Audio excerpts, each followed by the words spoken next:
Šis ir podcasts par izturības sporta treniņiem un veiksmes stāstiem, kurā es, Jānis Mūsiņš, olimpiešu un čempionu treneris un treniņu dibinātājs. Un es, Kaspars Driķis, ilgadējs amatieris, velomīlis, pašpasludināts kafijas un kūku eksperts ar C līmeņa treneru certifikātu zem jostas. Zināms arī kā tante no Bauskas, kas uzdos visus tos jautājumus, kurus tu pakautrētos. Mēs diskutējam ar treneriem, atlētiem un citiem ekspertiem par jaunākajām metodēm, tehnoloģijām un mentālajiem aspektiem. Mūsu mērķis – iedvesmot, izglītot un palīdzēt tev trenēties gudrāk.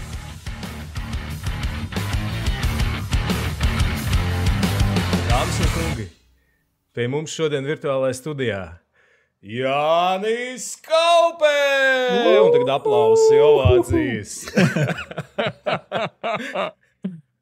Ļoti labi. Tas šodien tā. Čau, Jāni. Čau, Kaspar. Čau. Es šodien iedvesmojos ļoti no rīta pamostoties un redzot, kad mūsu Latvijas U20 izlase kopā ar Lailu Uzšavu, kas arī pie mums bijusi podkāstā, uzvilka kanādiešu overtājumā. Tas bija skaisti. Es vispār ilgi nesapratu, kāpēc man rāda kaut kādu hokeju visur. Kaut kāds tur Twitters un vēl kaut kas. Un es kā viens, tu atšķirties, nav mājas.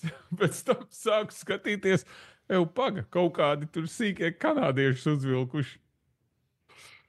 Jā, bija labi. Es pastījos highlights, bija tiešām tā diezgan episki, es teiktu, mūsu stilā. Es gan ceru, ka viņi tā turpinās, un kad Laila nesīs viņiem visu vajadzīgo veiksmi, lai viņi aizkapātos līdz finālam. Tā grupa ir diezgan bet tāda bēdīga, laikam nav pareizais, grūti, jā? Es nezinu, ja godīgi, es tik zinu, ka Laila ir Kanādā un viņa hokeja, nezinu, tā kā, hokeja dzimtens komanda, kas liekas vienkārši tas mērogs, kas ir tikko noticis, ir vienkārši granda. Un, zinu, kā, gandrīz pat nav svarīgi, kā ies tālāk. Tā kā brīnums jau ir noticis, un tas sportiskais sasniegums, kas ir izdarīts čaļiem un dāmām, vienkārši super. Jā, tajos highlightos skatoties, kanādieši mainieki.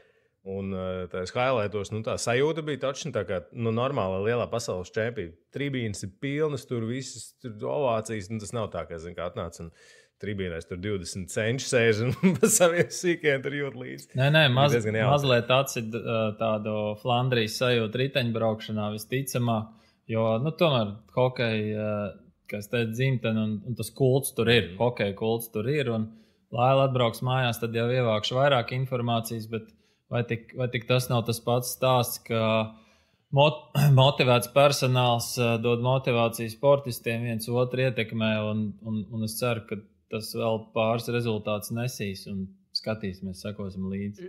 Es tieši par šito iedomājos, ka vienā no tiem highlightiem, kur rādīja, kā viņi iet uz ģērbtuvēm pēc tam. Es domāju, ja viņi šito momentiņu noturēs, tad viņi tur saplosīs vēl kādu pa ceļam, jo viņi bija, tā kā. Bet, puikas jau ir puikas, tev jau, tās emocijas šitā iet, nav tā kā pieaugušiem, ja, ka tur kaut kā var noturēt. Bet, protams, bet būs labi, jā. Otrs jau ir arī, kā es vienmēr saku, tev vajag ieejas biļeti elitārajā klubiņā, ja tu fiziski esi no 3. līgas, ar visām emocijām, visu pasaules motivāciju, tu joprojām var pakāpties uz 2. līgu, tu nevar būt elitē. Tā kā spēle pierādīja, ka čaļi fiziski, es domāju, ka ir gatavi. Tāpēc visi priekšnosacījumi pašu rokās. Kas viņam treneris ir? Neprasa man neko par šo, bet izskatās normāli. Kābuls. Galvenais ir ābols. Pareizi, jā. Galvenais ir ābols. Jā, un masāļs. Man kaut kur tur pie šprices ir. To es redzēju video. Intervijas ar redzēju, jā. Mēs baigies sporta džeki un sporta podkāsts, tur kaut ko nezinām. Basic. Smadzeņu resursi jāsaudzē. Viņi nevar jā. Visu zināt.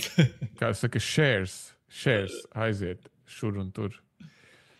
Mēs baigas ap citu labi sākām tieši jauniešiem. Mēs Kaspar runājam, ka tā ir viena no lietām, ko mēs tā kā gribam tādā vai savādākā formā sākt, bet pirms es sāku, man ir mazais priekšērs. Mēs pēdējo reizi, man liekas, mēs rakstījām podkāstu pirms kādiem gadiem 3. Aptuveni 2. 3, man liekas. Jā. Nē, joprojām tas ir podkāsts, starp citu, ko es iesaku visiem, kas nav saistīti ar tur, kam varbūt neinteresē hardcore trenēšanās vai trenēšanās, bet parastiem es sakot, ja man saka, tu podkāstu raksti, ka, jūs jau tur par sportu, es saku, nē, vai aizēj noklausies podkāstu par sirdi ar kaupi. Tas noder jebkuram, un to es vēl, ja jūs neesat noklausījušies, man liekas, tas ir the bestest, kas jebkuram cilvēkam būtu jānoklausās. Mēģinām arī šodien tādu padarīt. Jā, tās, ap citu, man liekas, bija pilnīgi noteikti tā gada un ilgu laiku viena no klausītākajām epizodēm. Tas tā kā kompliments tev. Un tu biji viens no viesiem, kuru mums ik pa brīdim mēs katru gadu tur, kāds mums uzraksta, klausies, kad būs kaupa apakaļ. Un tad es tev tur ik pa brīdim uzspīgēju, tad te nebija laika, man nebija laika, mēs nekādīgi nevarējām satikties. Un tagad mēs beidzot pirms, podkāsts iznāks pēc jaunā gada, pilnīgi noteikti. Mēs rakstām tagad pirms vecajā gadā vēl. Tāpēc man ir liels prieks, ka tas beidzot notika. Bet, vai notiek? Jā, ķeramies klāt. 21. gada 15. marts. Redz kā? Es teicu 3 gadi. Gandrīz 4 jau. Tur 3,5. Labi. Mēs ar Kasparu vienojāmies, ka mēs tā kā necelāsim tās tēmas, ko mēs taču pārcelājām jau tad tajā podkāstā, restīvi pa sirdi, un tad mēs tikai tur tā kaut kā varbūt tās garām ejot pieskarsimies. Bet, zin kā, mēs varētu sākt ar tādu tēmu, ko mēs pirms tam citos podkāstos esam tur aprunājuši visādos šķērsgriezumos. Tagad ir baigi daudz, kas pamainījies profesionālā sportā. Sports 10 gadus atpakaļ un sports tagad droši vien ir savādāks. Vismaz es katrā ziņā, tā kā mēs tur to 10 gadus epizodu rakstījām, mēs tur pārstāvjam visas tās lietas. Es gribētu, lai tu padalies ar savu viedokli un ieskatu tajā, kā tas pamainījies no tava redzes viedokļa, no tā, kas notiekās profesionālā sportā aiz durvīm otrajā pusē, vai tur ir tādas pašas izmaiņas vēsmas, vai pa lielam viss ir tāpatās pa vecam un, nezinu, vienkārši paliek materiāls mazliet labāks un tāpēc visi brauc bišķiņā ātrāk, vai iedod tādu kopējo temperatūras sajūtu par to, kā tu redzi to attīstību un virzību uz priekšu. Zin kā, man ir vai lāsts vai veiksme, ka man tā atmiņa nav baigi labā. Un man grūti salīdzināt, tas, kas bija pirms 10 gadiem, tas jau bija pirms 10 gadiem. Un es mēģinu dzīvot šodienā un nākotnē. Savēlkot paralēlus mazliet ar jūsu sarunu ar Edgars Bernānu, tad man liekas, ka tas arī tur notiek fonā. Un viņš paliek mērāmāks un ciparos vairāk balstīts tas sports, bet nevar zaudēt cilvēcisko faktoru. Bet ir tāda sajūta, ka tas arī mainās. Varbūt agrāk bija tāda, tu esi talants, tu vari maukt, tu neslimo, tu nelūsti, davai dodam virsū, un jo grūtāk, jo labāk izdzīvo, forši tu esi čempions. Šodien ir tāda sajūta, ar tiem pašiem Pogačāriem un visiem Evenpoliem un tā tālāk, tā kā uz to pusi, bet daudz gudrāk. Un nesen ar te bija viena saruna, un jautājumi par to, es tādu tīri fakti, atkal cipars arī nezinu, bet man liekas, ka visi tie Grand Tour kalni šobrīd, es teiktu, sports ir tīrāks, es gribētu ticēt, es gribētu domāt, bet viņš ir sasodīt gudrāks. Un man liekas, ka jau ir pietuvojušies vai pat apsteiguši tur tos, kur mēra kalnu uzbraukšanas ātrums Armstronga ērā un šobrīd, un tad tā jautājums pagus, kā rēķini? Ok, mēs tur ratus padaram ātrāks, aerodinamiskāks un tā tālāk, bet man šķiet tas progress, treniņi, filozofijas, fizioloģijas, saucat kā gribat izpratnē, ir tik soļojis uz priekšu, ka tieši baigi sasaucās ar to jūsu podkāstu, ka tā kā galīgi primitīvi nav pain, nav gain principi un vienkārši maucam līdz krītam, un tad nākamā dienā atkal maucam. Viņi vairs neiet cauri. Un es redzu sportistos kā cilvēkos daudz augstāku disciplīnu. Es neesmu varbūt tik daudz iekšā, bet tādi, ja godīgi, man liekas, bišķiņi arī alkohola un tādu izklaižu jautājumu, viņi kaut kā paši pa sevi vairs nav topā. Nu, es nesaku, ka viņi nav, mēs visi esam cilvēki, protams, bet tie, kas strādā uz augstu līmeņa rezultātu, tad to īsti vairs nav jācīnās. Tur tā motivācija, visu tā vēlme progresēt, vismaz no velo čaļiem, ko es redzu, tas nav jautājums. Mēs ķeramies pie, viņi arvien labāk, arvien veselīgāk, un vienkārši tas limits, kurā brīdī daudz ir par daudz, ja citiem vārdiem, kurā brīdī tu brauc skatoties tikai powermetrā, nevis saprot, kāda ir tava elpošana un vispārējais. Tā kā kopumā paliek gudrāk treneri un paliek, man šķiet, daudz domājošāki sportisti. Nezinu, tie ir mans iespējas. Mēs, starp citu, šitajā sakarā ar Jāni tieši spriedām mūsu iepriekšējā epizodē par to, ka kā tu redzi to, ka es piekrītu, ka visi mēs droši vien tagad kā amatieri trenējamies daudz gudrāk nekā profi vēl pat, es teiktu, droši vien 5 gadus atpakaļ. Atkarīgs kā tu, bet daudz amatieri. Bet kā tev šķiet, tas ir savā ziņā jau pat ceļš riteņbraukšanā, to, ko var redzēt jau tādu robotiskumu, ka viņš neizdedzina ātrāk tos sportistus. Mentāli tieši. Ļoti labs jautājums. Ļoti labi. Tas, ka sportisti izdedzina prasību pēc rezultātu, man liekas, tas ir numur 1 faktors. Tas robotiskums, man liekas, ka viņš varētu vienkārši veidot kaut kādu dabisku atlasi, kurš vispār to var pieņemt. Tā kā es reizēm arī lekcijās stāstu, varētu likties, ka sports ir forši, jo tu visu laiku ceļo, un tad to pagriež mazliet savādāk. Tas ir vēl viens no stresoriem tavā ikdienā. Un tad es tādu piemēru saku, ok, labi, mēs ierodamies dienu ātrāk uz pasaules čempionu, pēc tam pielido lielie uzvārdi, skuiņi, liepiņi, vispārējais. Viņi tad pašā pēc stundas jau brauc treniņu, un tā kā tev tas nedrīkst radīt ne mazāko stresu, ka tu jaunā vietā brauc treniņu. Tev tie kortizoli nevar būt augšā, es tur aizbraukšu pa kaut kādu īrijas ielām, tur braukšu vēl nedod 2 stūri otrā pusē. Es taču es nevaru būt sportists dēļ tā, ka tas ceļošanas stress, arī mēs pārlidojam 3 stundas, kāds nogurums tur. Tāds nedrīkst būt. Un es to ceļojumu vienkārši pagriežu kā vēl vienu faktoru, kas ir nevis skaisti apskatīt vietas, bet es visu laiku uz koferiem, un tas tev jājūtas komfortabli. Tāpat arī tādā nenormālajā ciparu gūzmā, kas apņem sportisti, tīpaši individuālo sportisti, jo komandās drusku savādāk tur tā dzīve, kā lai pasaka, sakārtot atnāc un met ripu vai daudz bumbu. Un ja tu esi bagāts, tad tev pat kāds vēl uztais ēst. Īstenībā bieži vien pašiem tas viss jādara, līdz ar to te zobra vienkārši visu laiku griežās. Un man ikdiena arī jautājumi no sportistiem ir, es dzirdēju, kas tas CGM, ka tur glikozi mēra. Jā, tāds ir, un viņi pie tevām ir arvien labāk, jā, un viss tur ir ok.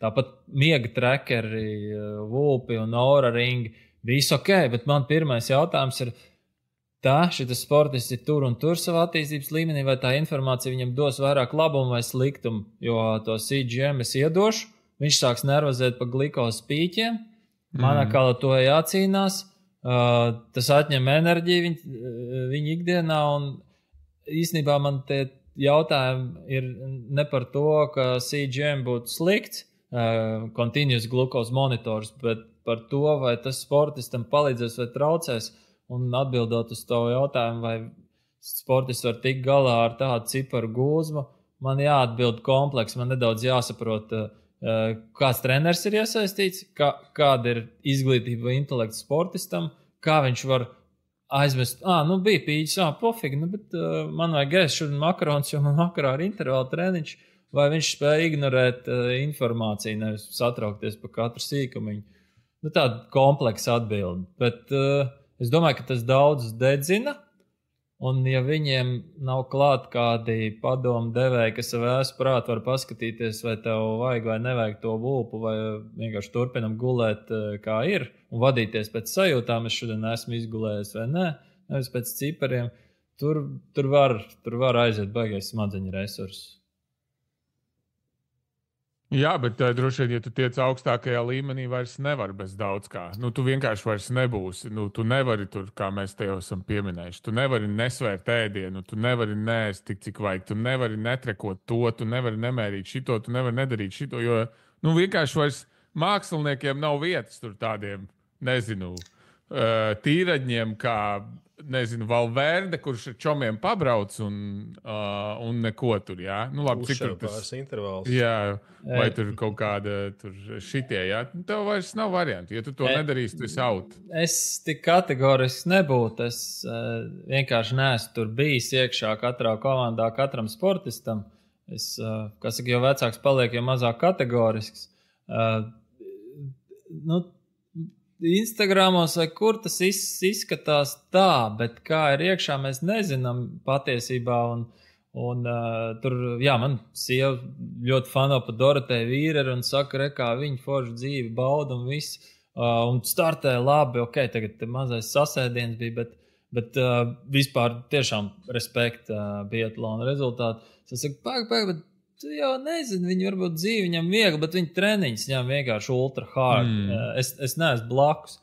Tāpēc Valverdes veidīgie varbūt neliek vulpu uz nakti, bet savā tanī ģēlā viņi ir super prasīgi pret sevi. Un es nesaukšu uzvārdu, bet pats es redzu un esmu bijis ar mūsu vienu no sportistiem, kurš ēdienu nesver. Un joprojām tā ir fantastiski laba rezultāta. Tā kā es tik kategorisks nebūšu, jo katrs tas cipars drusku vai reizēm viņš var nozagt domāšanu un tā pēkšņi tev nav pavārs vai nutritionists, kas tev uzraksta, cik gramu kartupeļu jāpēd un tā, pagaidi, kas tagad notiek? Un es vismaz ar saviem sportistiem es gribu tādu ieaudzināt, pagaidi, tev jābūt stipram tad, kad viss ir pilnīgā pakaļā. Tev atņem ēdienu svarus, tev noņem vulpu aprots, kas tagad ir, es atbraucu uz olimpiādu un tā tālāk, jo tā olimpiāda pat pa sevi, kur es esmu bijis un no iekšpus redzējis, tā nav tāda pastaiga tur lapkoku mežā un sēdēšana dīvainā. Īstībā tas tāds super skarba brīvā režīma cietums, bet uz to pusi ir, jā, un tur var būt daudzi diskomforta faktori. Un tad tā jautājums, pagaidi, tu 4 gadus trenējies, tu atbrauc un tagad tev negaršīga kafija un tos performances zemē. Jā, ok, es zinu, ka tur ir negaršīga kafija, es pasaku, lūdzu, paņemt savu kafiju un es nodrošināts ar viņu. Tā kā Silovs, piemēram, paņēma savu kafijas aparātu uz Sočiem un arī uztaisīja to, ja tie bija Soči, 4. vietu, ja, kas bija vienkārši wow rezultāts, jā. Bet nevienmēr gadās klāt tāds, kas uzmint, kas tev var radīt diskomfortu olimpiādē, un tad tu sačkarē savu, es nezinu, varbūt mūžu svarīgāko startu dēļ tā, ka tu jūties diskomfortā, jo nebija ēdienas svariņi, un nebija ēdienas ēdnīcā. Tā kā mums ir tīpaši letiņiem jābūt tādiem bišķiņ dzelžiem visos jautājumos. Iesaka attīstīt gan gadžetu virzienu, gan mentālo toughness virzienu. Šis labs punkts, jā, es vairāk par to, ka ja tu tur gongas laikā neapēdīs tos, kā tur Toms teica, jau 120 gramus ohidrātu, tad tu esi brīvs. No šī viedokļa vairāk, ka tev, protams, es piekrītu, ka tev jāvar ir apēst 120 grami ohidrātu arī bez svariem. Tas būtu tā kā, jāzina apmēram, kas tas ir. Es arī pārpratu varbūt jautājumus par to ēšanu ikdienā ar svariem un daudziem tie uzturu speciālisti, tik grama, tik to, tur putru sver. Viss tas notiek, viss tas ikdienā, protams, ka notiek. Gonkā, es teiktu, vārds, disciplīna ir numur 1. Tu vienkārši zini, tas ir jādara tad, un tur gan tai mākslinieciskumam vairs īsti nav vietas. Tas bija mana jautājuma būtība, ka tu vairs nevari kā tāds ārtists pieiet. ka es jutīšu, ka vajag uzēst, tad Man uzēdīšu. šeit urāns ielika banāns kabatā un brauc, bet es varu kļūdīties. Nu, tas varētu, tad banāns, lai tur ir, bet tam visam pārējiem arī jābūt. Nu, jā. Bet, klausies, bišķiņ paturpināt, papilnot Kaspara jautājumu. Es gribēju tev jautāt, vai tev šķiet, it īpaši mēs runājam tagad par tiem jauniešiem vai par jaunatnes sportu. Tagad tas sports paliek jaunāks, ir izturības sports, jā, kur visi, labi, īstenībā es nezinu neko vairāk kā tikai par ritēm braukšanu, bet visi paliek tajā profesionālā sportā kļūst arvien jaunāk, arvien agrāk tiek pie kaut kādiem lielākiem panākumiem, kas uzliek tur citu problēmas, ieliek tevi citā problēma setā, bet lai līdz turienē tiktu, vai tu domā, ka šobrīd ar tādu Valverdes piegājienu, tādu bišķi māksliniecisku, es domāju, mēs tagad runājam par Latviju. Tas, ka mēs skaidrs, ko dara citas valstis, ir forši, vai tas, ko mēs redzam, ko viņi dara, jā, tas, ko viņi īstenībā dara, droši vien mēs tāpat tās īsti līdz galam nezinām. Bet ņemot vērā, ka tu zini to mūsu Latvijas iekšējo virtuvi, vai tev liekas, ka mēs pie nākošā skuiņa rezultāta, no skuiņa varam tikt bez tā, vai tomēr tas ir tāda nepieciešamība šobrīd mūsdienu tajā modernajā pasaulē? Tā ēdienas vēršana treniņos, ēšana treniņos un viss tur tā daļa. Tāda arī mazliet filozofiska atbilde, ja drīkst. Tā ir nepieciešamība, bet baigi, kā visos izcilajos rezultātos latviešiem, tā ir apstākļu sakritība. Pareizie cilvēki sanāca pareizajā vietā un uztaisīja fantastisku rezultātu. Šī gadījumā es gribu atbildēt, ka tā ir diezgan liela nepieciešamība, bet tāpat laikā būtu izcili, ja plus mīnus blakus ir cilvēks, kurš noņem to datu slogu un psihošanu pa cipariem no tā sportista, lai viņš var, kā saka, vienkārši mīt riteni vai darīt savu darbiņu.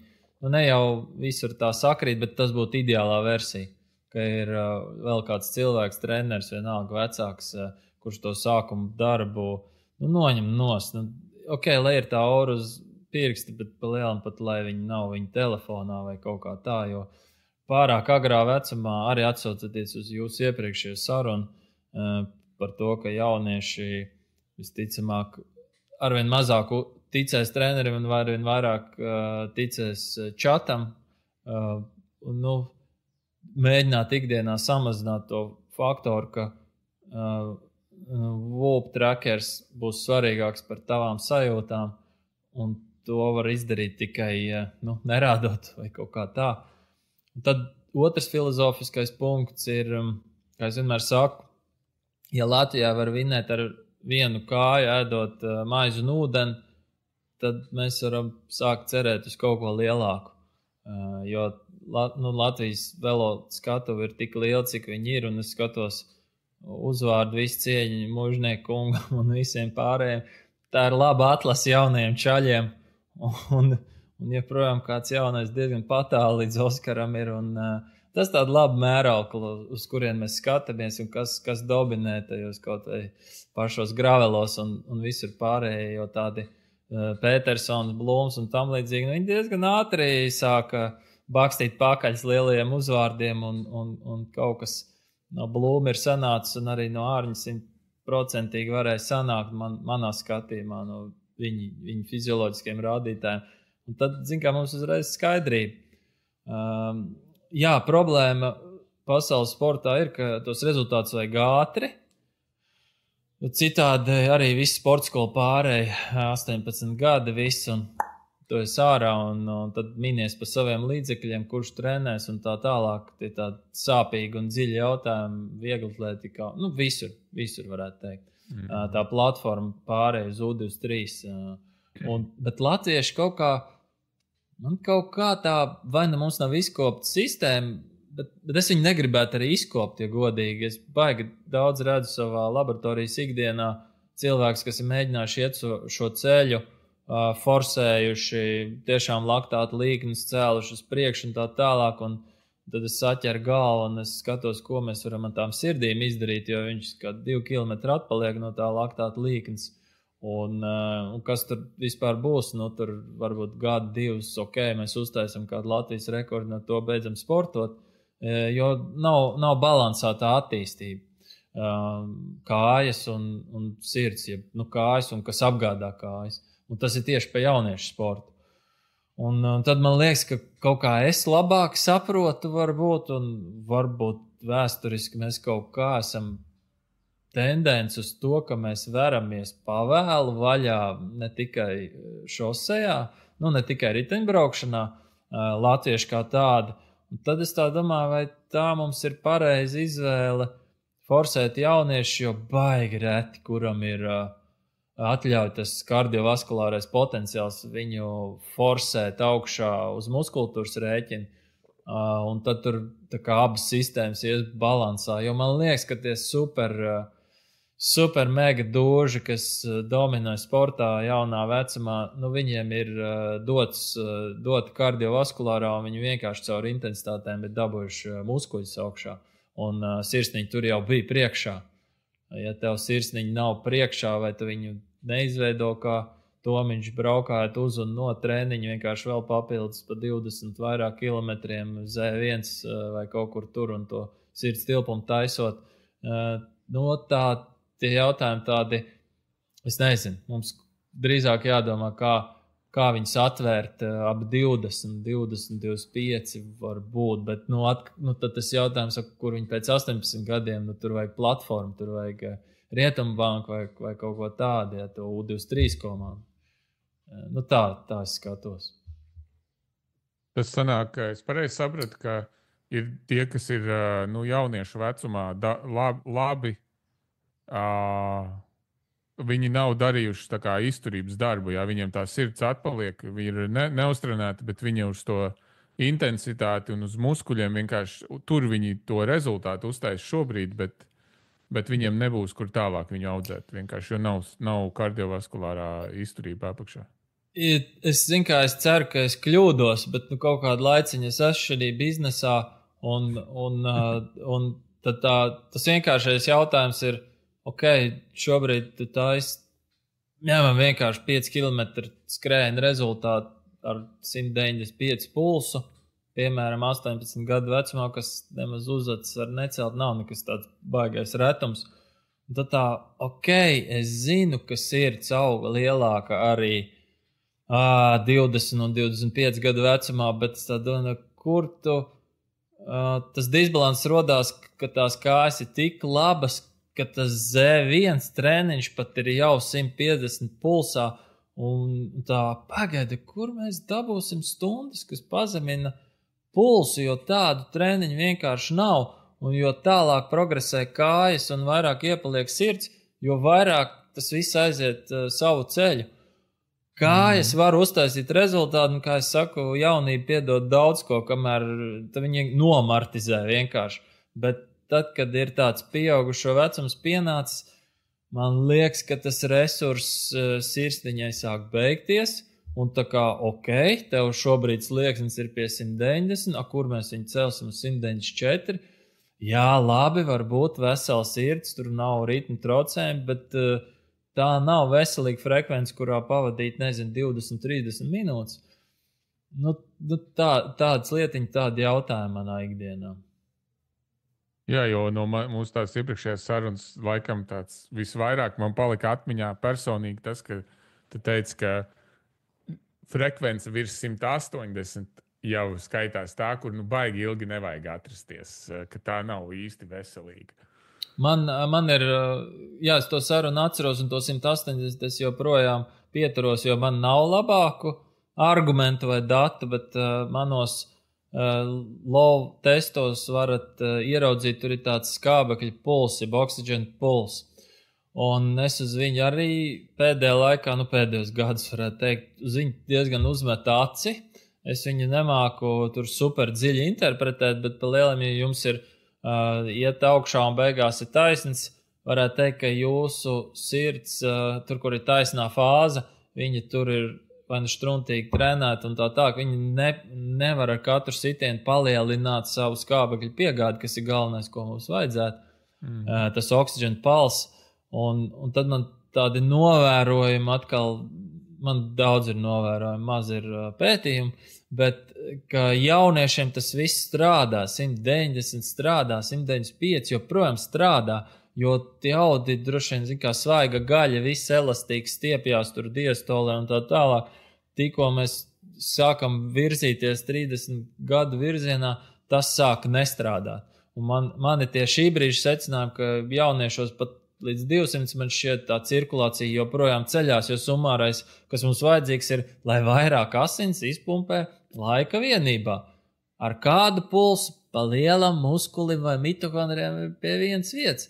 Kā tikai visu laiku pieaug, lai visu laiku pieaug tā skābekļa piegāde. Un jauniešiem tas nav faktors, cik es redzu. Viņiem iet puls 200, 205, 210, skābeklīts joprojām kāpj. Pēc kā es secinu, ka tas viss ir tik elastīgs un foršs, ka var to darīt, bet 200 puls ir tik īsa diastola ir atslābuma fāze, un kurā tikai atslābuma fāzē sirds muskulī var ieplūst asins.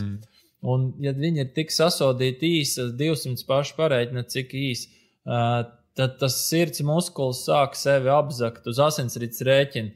Visur, kur nav asinsrite organismā, tas ātri beidzās, ātri piekūst, nav kas aiznes prom tos gala produktus, nav kas pienes skābekli un tā tālāk. Tāpēc uz tām frekvencēm es esmu baigi uzsēdies, un es tā neredzu, ka kaut kur sanāk pa Norvēģu līniju arī padzirdēt, paklausīties, kāda tur tā treniņa pieeja un kur. Un bieži es dzirdu tādu pulsu ignoranci tajos treniņu procesos, vairs vienkārši es nepareizajos trāpījis, jo visur izsaka laktāts un trešalds un mēs strādājam pēc laktāta. Kas ir gadījumā, ka tas laktāts ir tiešām super, bet kā mēs otro zonu 150, 70 pulsā trenēsim? Var jau būt kaut kāda laika perioda, bet ja mēs runājam par profesionālu, kuram ir 4 stundas dienā vai vairāk, tur kaut kas nesaliksies. Un es tajos testos, ja es redzu potenciāli visu mēģinu vienkārši norādīt uz šaurajām vietām, kas varētu rasties pēc 3 gadiem vai 4, ja jūs forši sistemātiski ejat uz priekšu. Kurš dzird, kurš nedzird, es jau arī visu nezinu, daudz, kur es droši vien kļūdos, bet kaut kādas man domas vienmēr ir bāzētas fizioloģijā, un uz katru argumentu gan drīz uz katru es varu atbildēt, kāpēc. Es tev varētu teikt, ka atgriežas pie jauniešiem atpakaļ, kaut kādā brīdī tomēr jāizdara tev izvēles iespēja vai rezultāts šodien, vai rezultāts pēc, pieņemsim, gadiem 3. Un ilgāka šī te līkne. Jo tas tāds tikai komentārs, mana tā sajūta un novērojuma, kad agrāk, gadus 10 atpakaļ, mums tā problēma bija tā, ka mums bija ļoti daudz panākumu jauniešu sportā. Jaunieši juniori, mums tur bija visādi tur čempioni tā tālāk, un tad pie 20, U23 viņi visi tur lēnām pazuda. Es ļoti daudz, ļoti daudz būtu pārspīlēteiks, bet atceros cilvēkus, kuri beidza tāpēc, nevis tāpēc, ka naudas trūka, tāpēc, ka sirds vai precīzāk ķermenis vienkārši vienā brīdī pateica tālāk, īsti tur neko baigi vairāk nevarēs izdarīt. Tagad, man liekas, mēs esam aizgājuši uz otru pusi. Varbūt tas kaut kur nepareizi. Ir tāda sajūta arī no tā, ko tu saki, ka mums pietrūks tomēr tur tās bāzes izturības un vēl kaut kas. Bet, es nezinu, es vairāk to kā tādu komentāru par to, ka es neesmu pārliecināts, vai tas ir dēļ sistēmas, neesamības vai nepareizas viņas esamības, vai dēļ tā, ka dzīve vienkārši paliek tāda. Tagad jau arī tas droši vien tā propozīcija tam jaunietim, kur ir brauc tagad 4 stundas, baigi lēni, kas ir neinteresanti objektīvi. Tu vilksies, piemēram, ar 25 km/h, vispār mīksto ātrums. Jā. Un ticamāk, tu to darīsi viens, tāpēc, ka citi tādi jampampiņi nebūs, kas tik lēni braukāsies. Un tas tev nestrādās tur 1-2 dienas nedēļā. Tev vajag biežāk un vairāk. Un, ja tu, to noliec pretī tam to pašu hoķi kaut kā, kur tu vari iet un mētāt to ripu vai mētāt bumbu grozā vai sist viņu vārtos, tad droši vien tie sporti ir stipri vairāk pievilcīgi, tīpaši no tā darba investīcijas viedokļa. Jā. Bet tas jautājums man bija par to trade-off. Rezultāts šodien vai rezultāts pēc tam? Es teiktu, neobligāti, nevienmēr ir trade-offs. Es kā vienmēr esmu praktiskās sporta zinātnes piekritējis un gribētu akcentēt to, ka ir konkrēts cilvēks un ir konkrēta atbilde. Nezinu, es pa testiem runāju, ko mēs te veicam. Ir konkrēts gadījums, es saku, ne jau visiem ir 200 pulsu. Atnāk arī cilvēku, kuriem es vienkārši priecājos, kur ir laba sirsniņa, nekas nav pārmocīts, droši vien ģenētika, vecāki un tam līdzīgi ir jau iedevuši labu tilpumu. Viņš iet ar normāliem pulsiem, viss forši ceļam kājas augšā. Kaut kas vienmēr ir limiters, loģiski. Un vienkārši ceļam kājas augšā, kājas muskultūra, vienalga slēpo rokas un tam līdzīgi. Un ir otrs stāsti. Un tā kā ir 3 modeļi. Labākas kājas, labāka sirsniņa vai balanss. Es tā vispārināt nevaru pateikt, ka mums visi iet pēc modeļa labas kājas, slikta sirds. Tā gluži nav. Es tikai norādu uz tiem, ka reizēm tā mēdz būt, bet varbūt abas lietas līmenī, un tad tie paliek tādi jau ok, ko mēs tagad darīsim, vai mums ir cilvēki, kas viņus māk novest līdz virsotnē, jo te ir materiāls, te uzreiz ir abas līnijas labas. Tā kā jā, es tik redzu praksē, ka abas lietas var attīstīt, gan vienu, gan otru ar sistemātisku darbu var attīstīt, viss sakņojas, kā tu teici, motivācijā un tad ir redzējumā. Bet es tā domāju, jā, man tagad pašam arī bērni aug, un es skatos līdz, kā tas viss tur taps, un katra diena ir ar jaunu informāciju un tam līdzīgi. Baigi grūti pateikt, viss tā rīlu skrolēšana un uzmanības noturēšana tur 5 sekundes vai 10, kā tas uz ikdienas izvēlēm attieksies. Es nezinu pagaidām. Varētu likties, wow, viss būs šausmīgi, bet tad jau pasaule un cilvēks sen būtu beigusies. Iespējams, ka tas nebūs tik šausmīgi, ka kaut kādas lietas, kas patīk, arī spēja noturēt uzmanību, un tas nav tā, ka, ja tu apskaties dažas reels YouTube, tad arī vispārējā uzmanība beigusies, kas noved man pie domas, ka tomēr ir kaut kādi iedzimtie psiholoģiskie karakteri, īpašības, un, ja tu esi izturībnieks, tu arī būsi, tās 4 stundas patīk viņas, ja tu esi sportspējnieks, tu būsi drīzāk viņš, ja. Nezinu, man liekas, tur kaut kas cilvēkā un vairāk psiholoģijā sakņojās pa sporta veidu izvēli. Es piekrītu. Paklau, man ir tāds jautājums jau kādu laiku uz mēles. Tie, kas nezina, tu esi, tā varētu teikt, kad pie vainas tam, kad Toms Skuņš brauc ar riteni. Tādu vai citādu iemeslu dēļ. Jā, tāda senas baumas vai teikas klīst, bet atkal, nebūtu es, gan jau bija paredzēts viņam uz tā riteņa uzkāpt, tur nevajag glorificēt savu lomu vai tam līdzīgi, bet, protams, man ir prieks, patiesībā sautīgu nolūku vadīts, man prieks tāds sautīgs, ka es ar viņu varēju kopā uzaugt un redzēt, kā līdz, manuprāt, foršam labam čalim, bet ļoti, ļoti tālu līdz super talantam, kā tu vari nokļūt, gandrīz jau gribās teikt top 3, bet top 4 pasaulē. Un tas man vienkārši tā, wow, tas ir iespējams. Tas ir iespējams, es to esmu redzējis savā dzīvē, disciplīna, diena no dienas salauž ģenētiku vai kaut kā tā. Un ar ļoti, ļoti, ļoti, ļoti lielu varbūtību, nevar 100% nekad ne par vienu dot, bet ar ļoti, ļoti, ļoti lielu varbūtību tīrajā. Tas man vienkārši gandarījums redzēt to, būt klāt. Kā tu starp citu teici pats, tas nozīmē, ka tev jāsatiek pareizie cilvēki pareizajā laikā. Tā kā tu esi tas pareizais cilvēks viņa gadījumā, bet man ir, tu daļai jau tā kā atbildēji uz to jautājumu, bet mēs viņam uzdevām to pašu jautājumu. Kāpēc tagad? Restīvi, nav tā, ka viņš ir super jauns. Restīvi, ir ļoti daudz lietas, kas, es varētu teikt, spēlē pret viņus ielikšu pēdiņās. Galvenokārt tas ir vecums, jā, tur.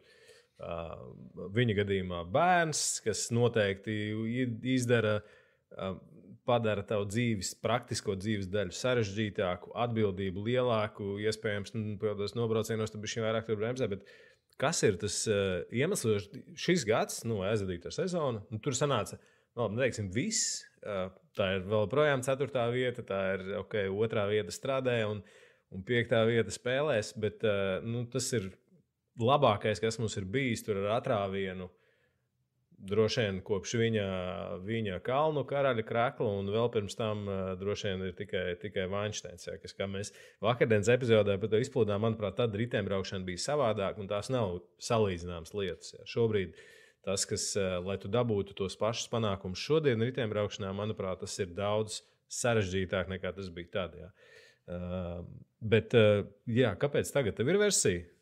Man ir, bet interesanti, ko pats Toms atbildēja, jo es viņam arī šo jautājumu uzdevu, un mēs abi paraustam plecus, ka mēs īsti nezinām. Tāpēc tā būs tikai mana versija. Mana versija, ka Toms ir uzkāpis kalnā un nonācis sporta guru vai sporta senseja lomā.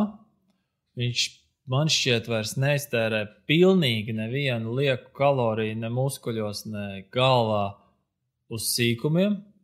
Trasē viss ir īsāk sakot, viņš nebrauc tad, kad nevajag braukt, un brauc pa īstam tad, kad vajag braukt.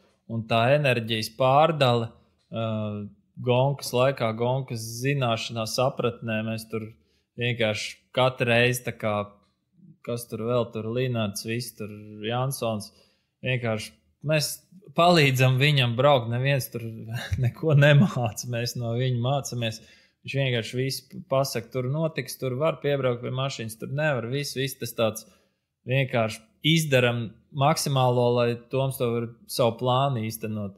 Jo, kā saka, man liekas, viņš neiztērē pilnīgi neko vairs lieku, līdzīgi droši vien kā Sandis Ozoliņš, neviena liekas līdz atspērienu neizdarīja karjeras noslēgumā un bija tur, kur būs ripa, neizskrienot pusi no tā, ko jaunie izskrien. Un Toms tam visam ir izgājis cauri, zemi un sāli apēdis diezgan daudz, un tagad viņš ir tur topā. Jautājums, vai viņam būs tā ieejas biļete no fiziskajām spējām, vai viņš tur varēs būt, vai viņš tur varēs noturēt.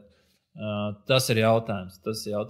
Es domāju, ka disciplīna, miers kaut kādā ziņā par lietām, ko nevar ietekmēt. Viņš, man liekas, ir tik daudz mierīgāks palicis par pilnīgi visu. Viņš ir tāds, tā kā es teicu, olimpiādē, aiziet viņš jau nelieto glutēnu, viņam tur viss. Viņš neviens sliktu vārdu par Parīzes ēdienu vai ko tādu neteica. Es tā, respekt. Es arī nevienu slikti neteicu, tur dažiem kaut kas likās, bet tā ir sportiskā virsotne, kuras tie, kas grib medaļas olimpiādē, novēlu nokļūt, bet savos sporta veidos. Izpratnē par sporta veidu, izpratnē par dzīvi, saglabāt mieru visur, kur vien iespējams saglabāt un uzsprāgt tikai brīdī, kad jāiet uz finišu. Okay. Viņš līdzīgs teica. Okay. Tad mēs kopā esam uzauguši. Jā, viņš ar citu to mieru un nesatraukšanos par sīkumiem, principā, kas mani nepārsteidz, un droši vien tie, kuriem ir bērni, to saprot, kad vienā brīdī tu sāc saprast, ka bērns tev iedod tādu relatīvo, kā viņš teica, saprot, ka tavas problēmas īstenībā nav tik liels problēmas un ir cits lielāks problēmas. Un tad līdz ar to tu saproti, šis ir tas, ko tu vari ignorēt vai dabiski sāc ignorēt. Un tavu dzīvi vienkārši paliek vienkāršāk, kas loģiski, droši vien, kad iedos 20, 25 ir sasodīti. Tavu lielākā neveiksme dienā no sērijas ir, es nezinu, ne līdz galam labi izbraukts intervāls varbūt tās. Viss katra diena mūs māca un mēs. Ja mēs redzam, mēs paliekam gudrāki. Visi tie bērni, tie ir vispār labākie skolotāji visam. Tam es piekrītu. Paglau, tu minēji par tu zini, cik tu lavā testus uztaisīs? Tā, wild guess. Vienkārši, lai mēs, jo es arī nezinu, bet lai cilvēki saprastu, cik ilgi vai cik daudz kvantitīvu tu esi tajā biznesā. Šodien uztaisījām šī gada noslēdzošo Te bija olimpiskais gads, raips un tāds un šitāds, bet gandrīz aizvilkām līdz 1000. Nē, tur laikam kaut kādi 10 testi pietrūk, jā. Bet citus gadus, kad nav olimpiskie gadi un es esmu vairāk uz vietas un arī citiem doktoriem arī pa tautas atražošanu mums te dekrēt un visas lietas. Mēs ejam mazliet pāri 1000. Es nezinu, es tā skaitu resertifikācijas, man bija otrā resertifikācija, es kaut kādu 11 gadu esmu. Nav tā, ka es esmu uztaisījis 11,000 testu, jo es viņus visus neskatos, bet tā apgrozība ir. Es nezinu, trešdaļa es uz sevi varētu paņemt, 3-4 tūkstoši. Vairāk. Daudz. Kaut kas salasās, kaut kādas domas rodās, jā. Klau, un šī vai ar to saistīts man ir jautājums, kas korelē ar mūsu epizodu ar Edgaru. Teorētiski mēs varētu paņemt visus tos daudzos tūkstošus testu un no viņiem tomēr savilkt kaut kādu statistiku, kā izstās mūsu tagad, piemēram, labie U20, kur tev ir, kādā līmenī tev ir jābūt, lai tu būtu U20 izlasē hoķī, vai U23 izlasē ritembraukšanā, vai jebkur citur. Jo es pieņemu, ka tie dati, un tas pats attiecās uz pieņemu uz amatieru sportu, kur potenciāli tur kaut kādus tos nākošos talānus mēs varētu izāķēt. Tas ir iespējams tehniski, kā tev šķiet, vai nē? Mums viņi lūdzu neprovocē man. Es GPT čata iedvesmots, ka tas čalis var izdarīt visu. Tagad vienu dienu kaut kas te pavērās brīvāks, es jau briedu, man tā doma bija, tad vai es viņam salikšu kaut vai pēdējo 2 gadu velo testus iekšā, un viņš man pateiks kaut kādu populācijas normu, ideālā gadījumā pa vecumiem, un man to atsūtīs savu dēlu 15 gados man uz testu, es viņu uzreiz ierindošu skalā. Es 2-3 dienas nočakarējos un sapratu, ka viņš dod errors. Viņš vienkārši nesaprata Excel šūnas, kuras man ir standartizētas viss, bet es viņam saku, nē, tu ņem no B2, un viņš saka, jā, es ņemu no B2, un es redzu, ka tā ir cita vērtība. Tad es sapratu, ka man jāmācās Python programmēšana, lai es kaut ko tādu uzražot, tad es pirmos soļus tur vienu cilvēku iedvesmots mēģināju apgūt, sapratu, nē, davai es darīšu lietu, ko es labāk māku, un nedarīšu to, ko es nemāku, es tur uzsprāgu, es domāju, labi, turpinam tāpatās, bet ja ir kāds entuziasts, kurš grib uzprogrammēt matricu, kurā mēs varam lādēt standartizētus iekšā Exceļus, mēs nevarēsim pa 10 gadiem, jo tur es tā, teiksim, varbūt jūs esat pamanījuši, tur mazliet to dizainu samaini arī visu to Excel piekārtoju, lai viņš ir universāls visiem sporta testiem, un tie protokoli tādi mazliet, varbūt es ceru, saprotamāk. Un kopš tā perioda, man liekas, pēdējie 2 gadi, bet tas jau būtu ok, ja mēs varētu sabliest iekšā 2 gadu kaut kādus testus. Man tā doma galvā ir, viņas praktiskai realizācijai šobrīd es esmu uzlicis stoppunktiņu. Bet atbildot par tavu jautājumu par riteņbraukšanu, es nedomāju, ka mūsu laboratorijas testu dati būs pietiekami. Tā kā, piemēram, nesen bijām uz Pasaules kongresa sporta medicīnā, tur runāja UAE doktors komandas un dalījās ar savām domām. Protams, ne jau visos sīkumos, bet dažas idejas man tur aizķērās, un tad tur bija tāds faktors, kā klasiķiem viņi primāri vislabāk redz 5 minūšu jaudu kā prediktīvu. Un īpaši repeatability, jeb durability, kā tu viņu var uztaisīt vairākas reizes pēc kārtas. Viņi to 5 minūšu jaudu, un GC rideriem 12-20 minūšu jaudu skatās. Protams, nevienā brīdī nebija runa par pulsu vai par vēl kaut ko. Tas ir tā mana padziļinātā doma, kas tur ar pulsu notiek. Uzgriezt vatus ir viens jautājums, kā tur sirsniņa. Bet es domāju, tā sirsniņa ies komplektā ar durability vai repeatability. Ja tev nav, tad tu pēc stundas uztaisi 5 minūtes, pēc 2 vēl, pēc 3 vēl, skatāmies, kā viņi tev korelē. Es domāju, ka Toms šī rādītā ir vienkārši pīķi. viņš tos pēdējās gongs, kuras bija klāt, es domāju, ka viņam šis atkārtojamība 7. stundā, ko es redzu, kā viņš ar Van der Poelu taisa sprinti, ko es nekad dzīvē no viņa tik jaudīgi neesmu redzējis. Mentālais fokus ir viens, bet viņš to var. Man liekas, tas vienkārši crazy.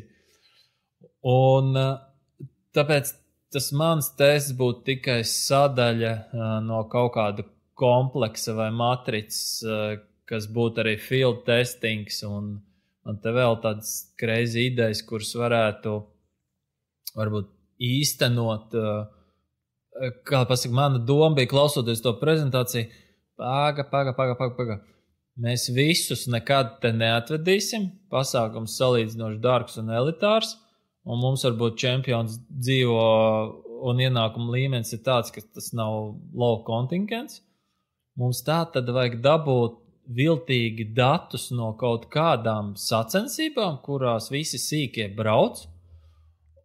Kā to izdarīt? Vienkārši sēžamies pie galda, kasam pakaušu, sākam bliest iekšā datus kaut kādā izveidotā matricā, kas mums gadu no gada krāsies. Vienkārši plānam uzreiz jābūt labam, nevis vienu gadu uztaisam, nē, šis kalns te nederēja, vai nākamā gadu pamēģināsim vēl, un tā ar pēc 5. gada mēs nonākam pie kaut kādas formulas.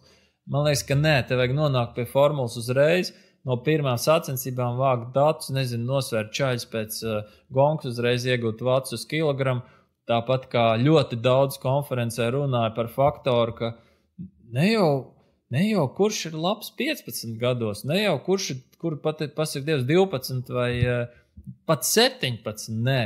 Runāja par to, ko es laboratorijā bieži akcentēju, tīpaši skatoties jaunieši.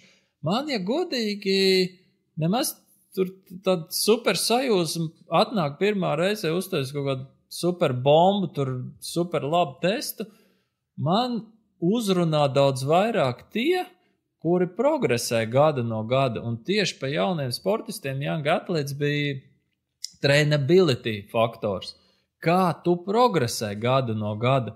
Un tad mums ir, es domāju, ka Toms tur ir arī, es tā tinot viņu dzīvi apakaļ, riktīgi pa ģelu, neiestājas tā situācija, kas, kas par bieži ar amatieriem gadās, nāk 3-4 gadi, un tā līnija ir uz vietas, un tur mūsiņš iegulda visu savu dvēseli, kā to treniņu procesu attīstīt, un visu, it is what it is. Mēs esam kaut kur atsitušies pret griestiem. Jauniešiem griesti nedrīkst būt. Ok, varbūt kaut kāds, viens gads neveiksmīgs un tā tālāk, bet katru gadu mums ir jāliek klāt, kā Gatis Smukuls saka, vienkārši no tā, ka tu paliec vecāks, tev jaudai jāpaliek lielākai. Un es tur pilnīgi piekrītu. Un tā, ka es redzu 15, 16 un 17 gadu ar vienu līniju, lai cik viņa laba būtu, bet iespējams tu jau klauvē kaut kur pie griestiem. Es varbūt tā kā dramatizējam visu, bet un ja mēs varētu ievākt datus viltīgi pašiem puikām, nezinot no jauna vecuma un skatīties viņu trainability, man liekas, mums būtu vienkārši crazy laba informācija. Pirkam tas jau nav tik sarežģīti. Mazāk kabatas valstī ar vienu mega, tas vispār būtu, to vajadzētu vienkārši kādam gribēt izdarīt, un tur datus varētu pumpēt pat vienkāršāks. Tu varētu sākumā rudens crosses no visām skolām savilkt kopā un skatīties vienkārši kaut vai tur 3. klasē, kā tu skrēji pace, kāds tev bija rudens crossā, un ja tev ir 10 crossi, tev jau tas kaut ko parāda. Jā, viens cross neparādīt, bet tu, kas par pareizi saki, bet baigi daudzos jautājumos es ar tā klausos, jūsu sarunu ar Edgaru un visu. Jā, un tad vienmēr man noslēg, kurš to darīs? Tu paņem normālu Latvijas standarta federāciju, kurai piķa nav, cilvēki cenšas un dara, ko var, bet es viņus nevainoju pa tādu naudu, tu nevari izdarīt visu. Tur, piemēram, Marks pēdējie 2 gadi, man liekas, super sacensības. Vienkārši čāls ieguldās, uzrīko. Viņš, piemēram, nevar vēl klāt AI rīks integrēt. Tas būtu jādara, man liekas, izglītības ministrijai kā vienu konkrētu. Tā ir faktiski E-klase, kurā tu ielādē rudens krosa rezultātus vai jebkurus. Tu tur atlasi, kā tu teici, tu uztaisi framework un viss. Teorētiski, jā, praktiski. Skolu un viss, tas būtu tik easy. Teorētiski, jā, bet atkal, lai mēs paši neapmaldītos tajā datu plūsmā, jo tā mana ideja bija uztaisīt krosu vai sacensības vienā trasē, mēģināt dabūt uz turieni visu, jo mums vajag, kā skatoties no laboratorijas, mums vajag standarta apstākļus. Dabā viņi gan nekad nebūs, bet mums vismaz būs trasa, krosā uzreiz segums, vējš, ja. Man baigi nepalīdzēs, ja man vienā gadā ir mīkstie dubļi, vienā ir cietie, līdz ar to mēs nonākam pie stadiona. Kurš ies stadionā? Es nezinu, tos drag faktors, tā atkal ir matemātika, vienmēr jāmēģina nonākt pie saknes datos, tāpat kā tad gāzes analizatorā, kas man tur laboratorija ir. Es zinu dažus metrikus, kas ir izējošie metriki, pārējais visi matemātiski atvasinājumi. Tur lūdzu neskatieties nopietni, tur tos tauku patēriņus, vispārējo, kas nāk no manas ārā. Tas viss ir atvasinājums, ja es saku, skatieties tendenci, lūdzu, ne gramus. Jā, tā doma. Skaties, viss jau ir vienkāršāk. Izglītības ministrija pasaka, ka, nezinu, no 1. līdz 9. klasē, vienalga. Tagad 2 reizes gadā jums jāuztaisa skrējiens 5 kilometri pa cietu segumu un sākumam pietiks. Tad tos datus visus salādē kaut kādā E-klasē. Es lietoju tie, kas... Tur ir kaut kāda analīze, un tad tas lēnām krājās. Un tad, nezinu, reizi gadā top tur 50 Latvijas pēc laika sabrauc uz vienu tavu trasi, kura ir viena trasa. Un tad viņi dabū datus, un vienkārši tas jau, ko mēs panāktu, ka tas, ko tu teici, ka tu varētu atlasīt kaut kādus tīreņus, kuri līdz lovam netiks. Un tad, kad tu redzi, ka 5 gadus šitie 5 cilvēki ir baigi topā bijuši. Un progresē. Un tad tu viņus, un progresē. Un tad tu saki, davai, šitie pa izglītības ministrijas naudu nāk pie manis uz lovu, un mēs viņus liekam kaut kādā, piemēram, 3 gadu programmā. Un skatāmies, kas viņam notiek. Bet tad tur jābūt arī pretī, ka tā izglītības ministrija viņiem dod, piemēram, stipendiju, ja viņi grib trenēties vai apmaksā kaut ko, vai ne? Bet mums taču tā valsts ir tik maziņa, ka to uztaisīt būtu, tur vienkārši kādam būtu jāgrib to izdarīt ministrijā. Kādam tas ir jādara.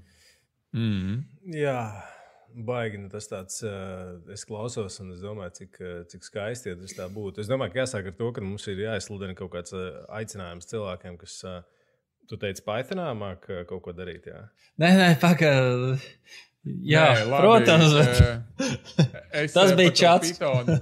Jā, par to Pythonu tev vajadzēja ChatGPT izmantot, lai viņš tev uzraksta Pythona kodu, nevis lai analizē datus. Es mēģināju, bet ja tā Excelī man būtu 3 šūnas, ok, bet ja tur kaut kas nobrauc un viss, zin kā es negribu sistēmu, kuru es vispār nesaprotu un ko viņš, es atmetu. Vēl bišķīt un būs tev, kad parādīsies AI agenti, tad tie tev sanalizēs šitos.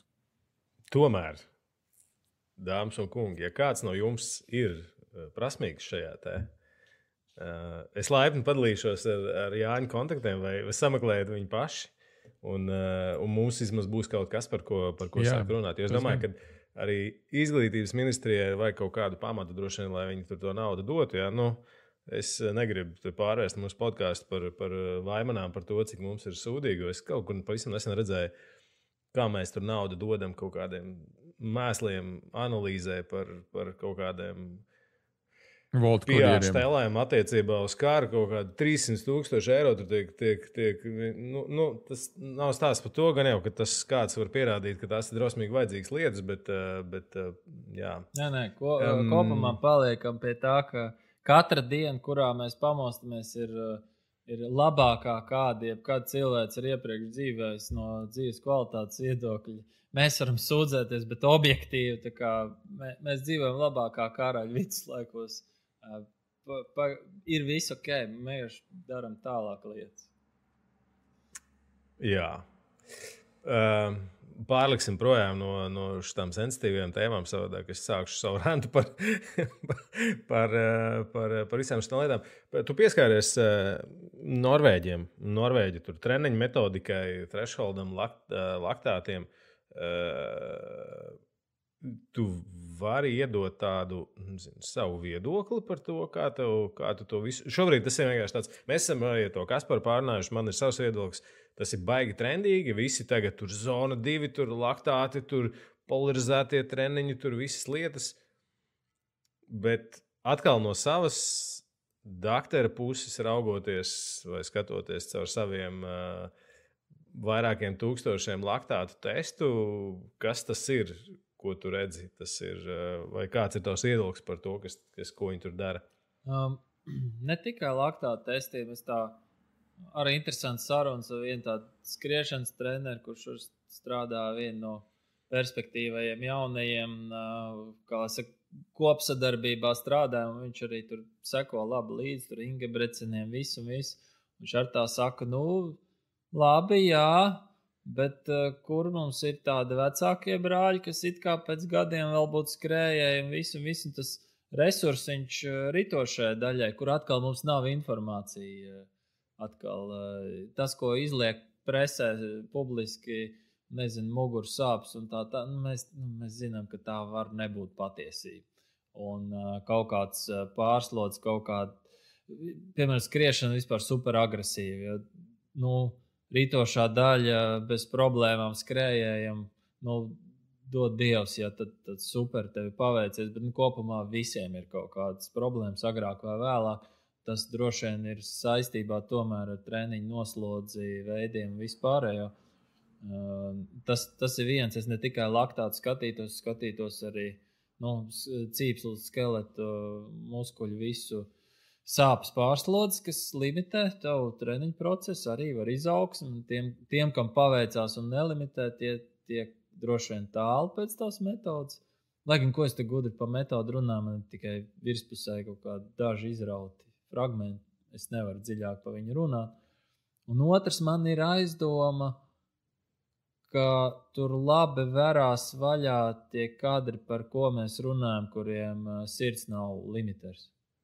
Un par cik, es nezinu, es tad drusku arī Patrīciju sazinos un kā viņai iet un viss tad šobrīd nepārāk spīdoši, bet daram, ko varam. Un viņi, piemēram, tikko startēja Skandināvijas kausā. Es paskatos, Skandināvijas kausa, tā kā varētu teikt, otrais līmenis aiz pasaules kausa slēpošanās, starp citu, tagad Tour de Ski šodien sākās. Un es skatos, tur laikam bija kaut 97 dalībnieces un čutne 80 norvēģietes. Es vienkārši apgāzos, jo es zinu, kā Patrīcija nestartēs tāds nebija skaties protokols, tagad viņi startēs apskatos. Es domāju, kāda tur ir atlase. Tas vispār nav loģiski, ja mums būtu arī 90 slēpotājs, Patrīcija varbūt nemaz nebūtu mūsu labākā slēpotāja, jo atlasītos automātiski cilvēki ar spēcīgu sirds resursu, kuriem vienkārši attīstam ar intervāliem muskuļus trenējam, dzenām, kačējam augšā. Kamēr viņi droši vien fantastiski progresē. Es varu, atkal tā ir tikai mana spekulācija, bet iespējams, ka tur vienkārši ir tauta kustās, pie kā man un jums un mums visiem kopā jāstrādā, lai tauta kustās, lai ir tautas sports, lai ir vienmēr močītos bērns, bet es gribētu teikt, lai ir vecāku sporta kults. Bērni tur nav vainīgi, viņi ir mūsu spoguļi. Tur lūdzu audzinām paši savus bērnus, nevis lamājam bērndārza audzinātājs vai tam līdzīgi. Un ja mēs iekustināsim tautu, mums izliks cilvēki jaunieši ar labām sirdīm, 100% viņi mums ir Latvijā. Vienīgais jautājums, vai viņam patiks tā štruntas lepošana, riteņbraukšana vai skriešana. Ja tas nepatīk, viss pārējais beidzās. Ir bijuši čaļi, kuri, man liekas, te airēšana vai kur tāds, es skatos, wow, kāpēc tad ne, es izlasēju, kas, man tā īsti nepatīk airēt tur. saruna beidzās. Tu ārējo motivāciju jaunietim tu var iedot uz gadu, varbūt 2, bet saruna beidzās un nav ko nepatīk. Visu. Jā, es atkal nonācu pie tā paša, ko es atcerējos vienkārši savu sarunu. Man ir vairāki, daži jāsaka, tādi jau ļoti pieauguši 30, 40 gadīgi sportisti, kuriem, tu saproti, ja viņš būtu sācis trenēties tur savos 15, 17, 20 gados, viņš būtu viens no tiem, kas varētu tur braukt kaut kur. Tagad vienkārši viņš ir ļoti labs amatieris.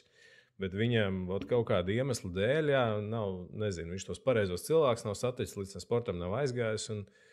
Tas ir īstenībā tas, par ko mēs runājam. Jā. Mums viņus vajadzētu tādā ideālā formātā izāķēt ārā, tad, kad tu vēl vari un aizbīdīt, ja viņš ir, kā tu teici, nepatīk ērēšana, varbūt tās viņam patiks, tur rokas bumba vai jebkas cits. Es tagad minu kaut kādu stulbu salīdzinājumu, bet droši vien, kad mēs nevaram.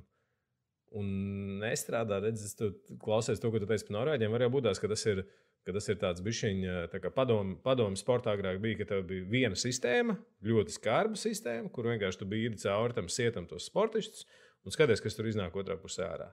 Pie pārējie, kas nedara tai sistēmai, viņi paliek kaut kur un aiziet no sporta, negūst panākumus un tā tālāk. Man šobrīd liekas, un tas, ko es redzu, kas ir...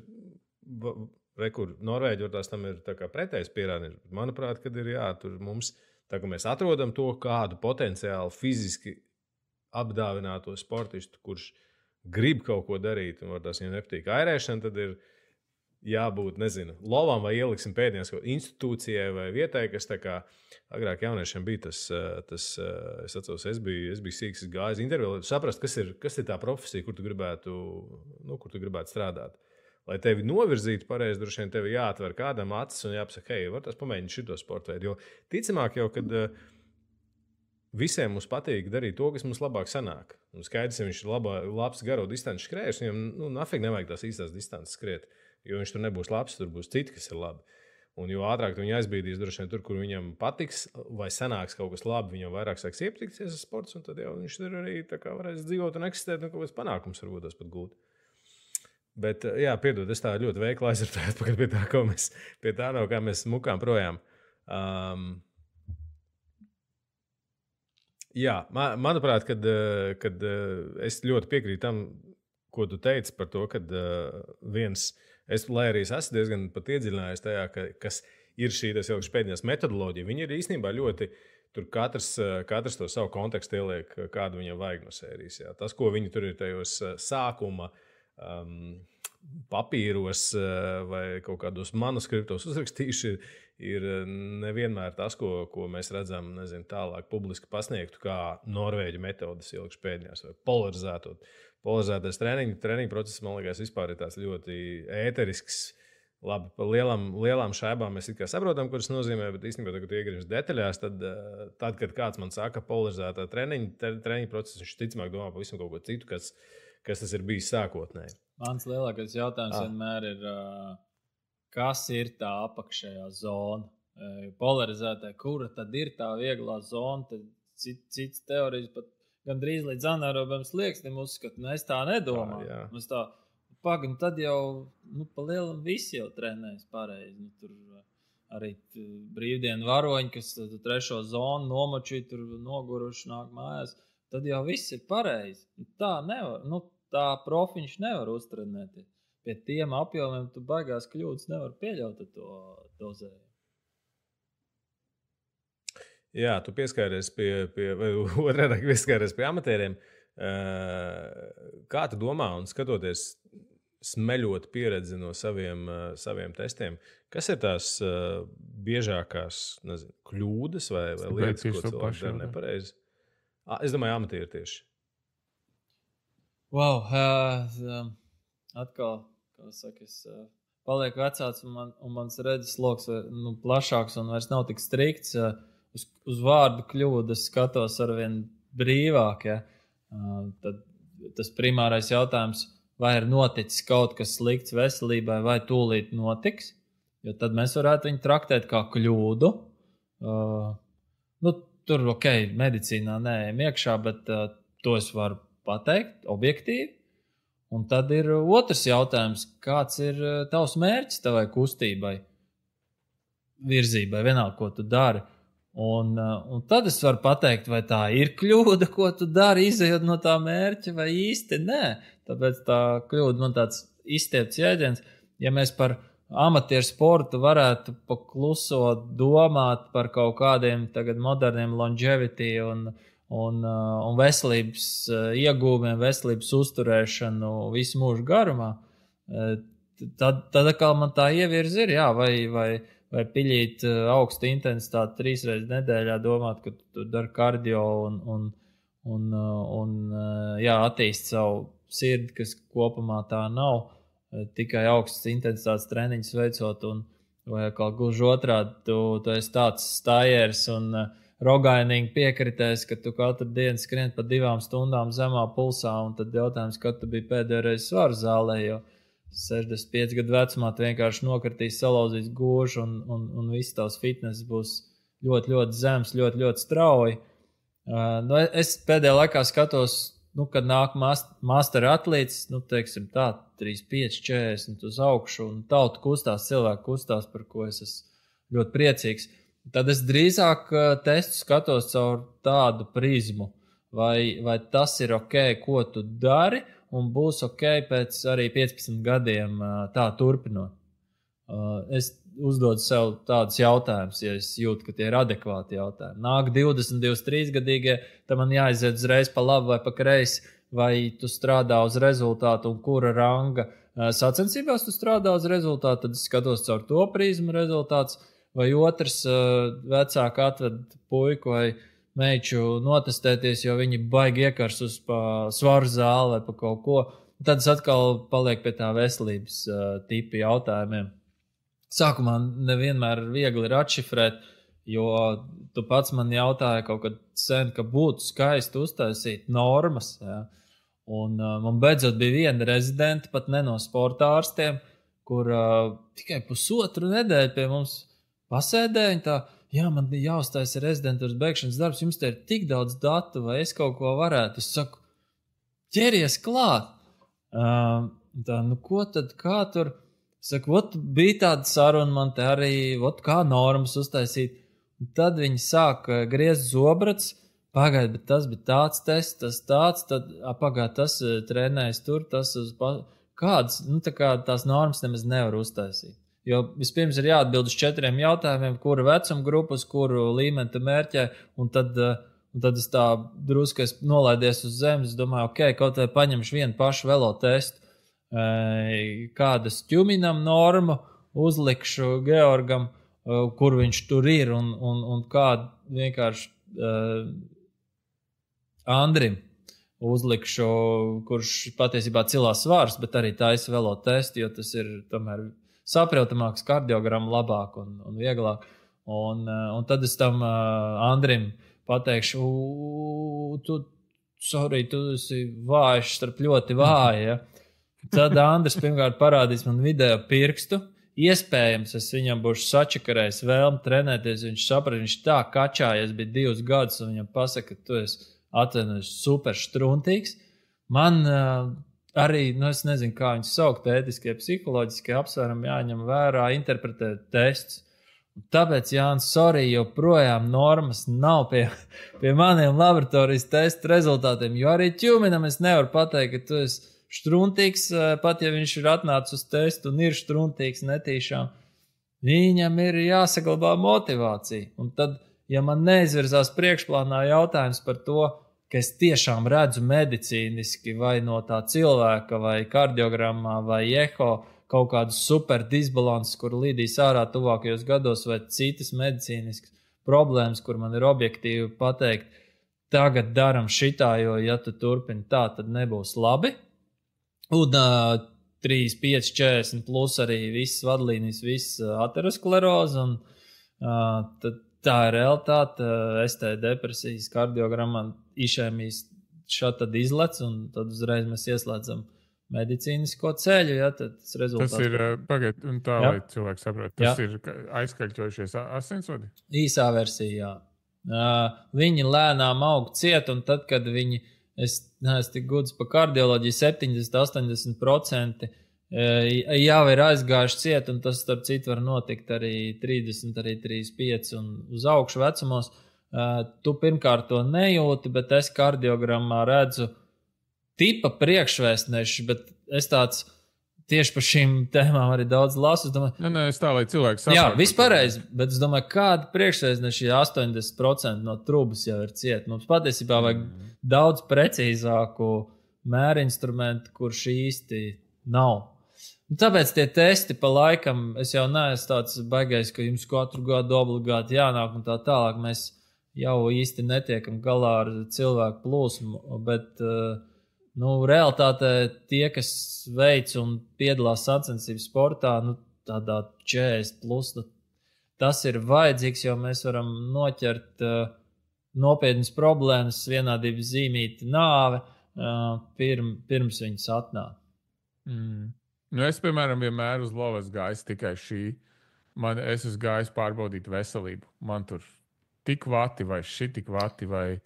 Tas ir papildu laba informācija, jā, cik man laktāts tur, tie tādi papildu bonusi, bet tas, ka es kaut kā vienmēr ziemā gājis, ka to tiem bobslīstiem es prom, tad man parasti bija vai nu Digna, vai nu pēdējo reizi bija Sofija. Jā, un tad, ja man pasaka, ka tev viss ir tā kā veselībai labi, tu tur esi izbalansēts, neesi pārņēmies, man ir tāds, man vienalga, ka es tur baigi labi arī izbraucu testi, bet ja man veselība kārtībā, tad tas zināmā vecumā man šķiet pa mērķi, kā daudz arī to ļoti sakarīgi uztver, ir nepalikt sliktākam. Jo tu nāc un tev, kā saka, gadiņi ripos priekš, un tu tā, man ir tā pati līga, es sev uzsicu plecu, tā arī ir, es pelnīju nopirkt saldējumu veikalā, tev ir normāla kardiogramma, un tu esi tādā pašā šeipā. Fantastiski. Jā. Es atcerējos, tu pieminēji savu bijušo kolēģi Dignu. Jānis tāds ļoti politkorekts. Viņš, kā tu pieminēji, ievēroja ētiskos vai Digna bija tā, ka Digna ir vairākus man zināmas ļoti labas sportistus pirmajos testos. Tur viss tu vari iet tur, es nezinu. Nebūs tev izturības sports vai vispār tas, ko tu dari tur viss. Un kas ir interesanti, un tas ir patiesībā tāds ļoti sasaucās to, ko mēs pirms tam runājam, tas kaut kāds mentālais fenotips, jo ir droši vien tie cilvēki, kas ļoti ātri salūst, viņiem pasaka, viss slikti. Labi, viss slikti, es iešu tur kabats biljārdu spēlēt. Tie cilvēki savukārt, viņi ir super spītīgi kaut kur, grib sev pasaulē kādam kaut ko pierādīt. Un tad viņi savā spītībā tur tos gadus trenējās un principā aizkapājās. Tā kā es nevienmēr to teicu, bet man joprojām tā teorija ir, manuprāt, pareizi, ka visi tie mūsu panākumi Latvijas sportā ir tādu... Spītnieku panākumu. Jā, drīzāk tā, ka es visu tur ar darbu, ar disciplīnu, ar kapāšanu, nevis ar to, ka, es te baigais talants, mums vienkārši nav tāda, man liekas, varbūt, ka tāda būs, vai ka mēs izveidosim šādu sistēmu, viņi parādīsies. Bet... Nē, viņi ir, nevar nebūt statistiski, bet viņi ir, bet kā man vienmēr liekas, kā talants nozog kaut kādu motivāciju un gribas spēku. Tas ir trakākais, kas nogalina, man liekas, šķiet rezultāti. Un, tie tādi man novērā.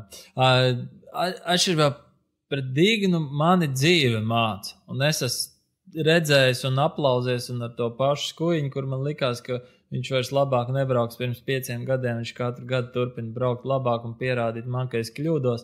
Es zinu, ka es stāvu klusu. Es neuzņemos dievu lomu, ka tu būsi vai nebūsi izturībnieks. Un, protams, atsevišķos gadījumos to var droši pateikt. Bet kopumā kā es teicu, arvien vairāk tagad akcentēšos, ir īpaši, ka pasaulē cilvēki tā runā uz to, kā tu progresē. Vai zināmā vecumā, kā tu neregresē. Teiksim tā, ja. Un varbūt man jāsāk pašam vienkārši akcentēties uz mazliet citām lietām, nevis kaut kādu sausiem cipariem, bet kopumā to lietas būtību, kurā es joprojām ceru saglabāt savu, kā lai saka, unikalitāti spēcīgs vārds, bet pret AI to viņš nevarēs pagaidām kādu laiku paskatīties visu kopumā. Varbūt varēs, bet es ceru vēl šī sfērā palikt tāds mazliet neaizstājams.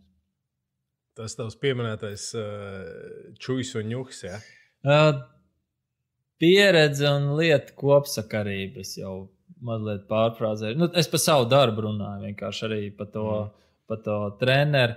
Tad, jā, par to, viņš nevarēs redzēt seju, viņš nevarēs redzēt, kā paņem intervālu konkrētais ķermenis konkrētajā dienā, un to arī ciparos nevar redzēt, it kā puls un vata atbildīs, bet man vienmēr ir tāda sajūta, kur tas sportists ir. Vai nu viņš ir sulīgi augšu pejošs uz savu pīķi un izdara to intervālu, vai tas ir pīķa beigas, miršanas izsīkuma pirms fāze.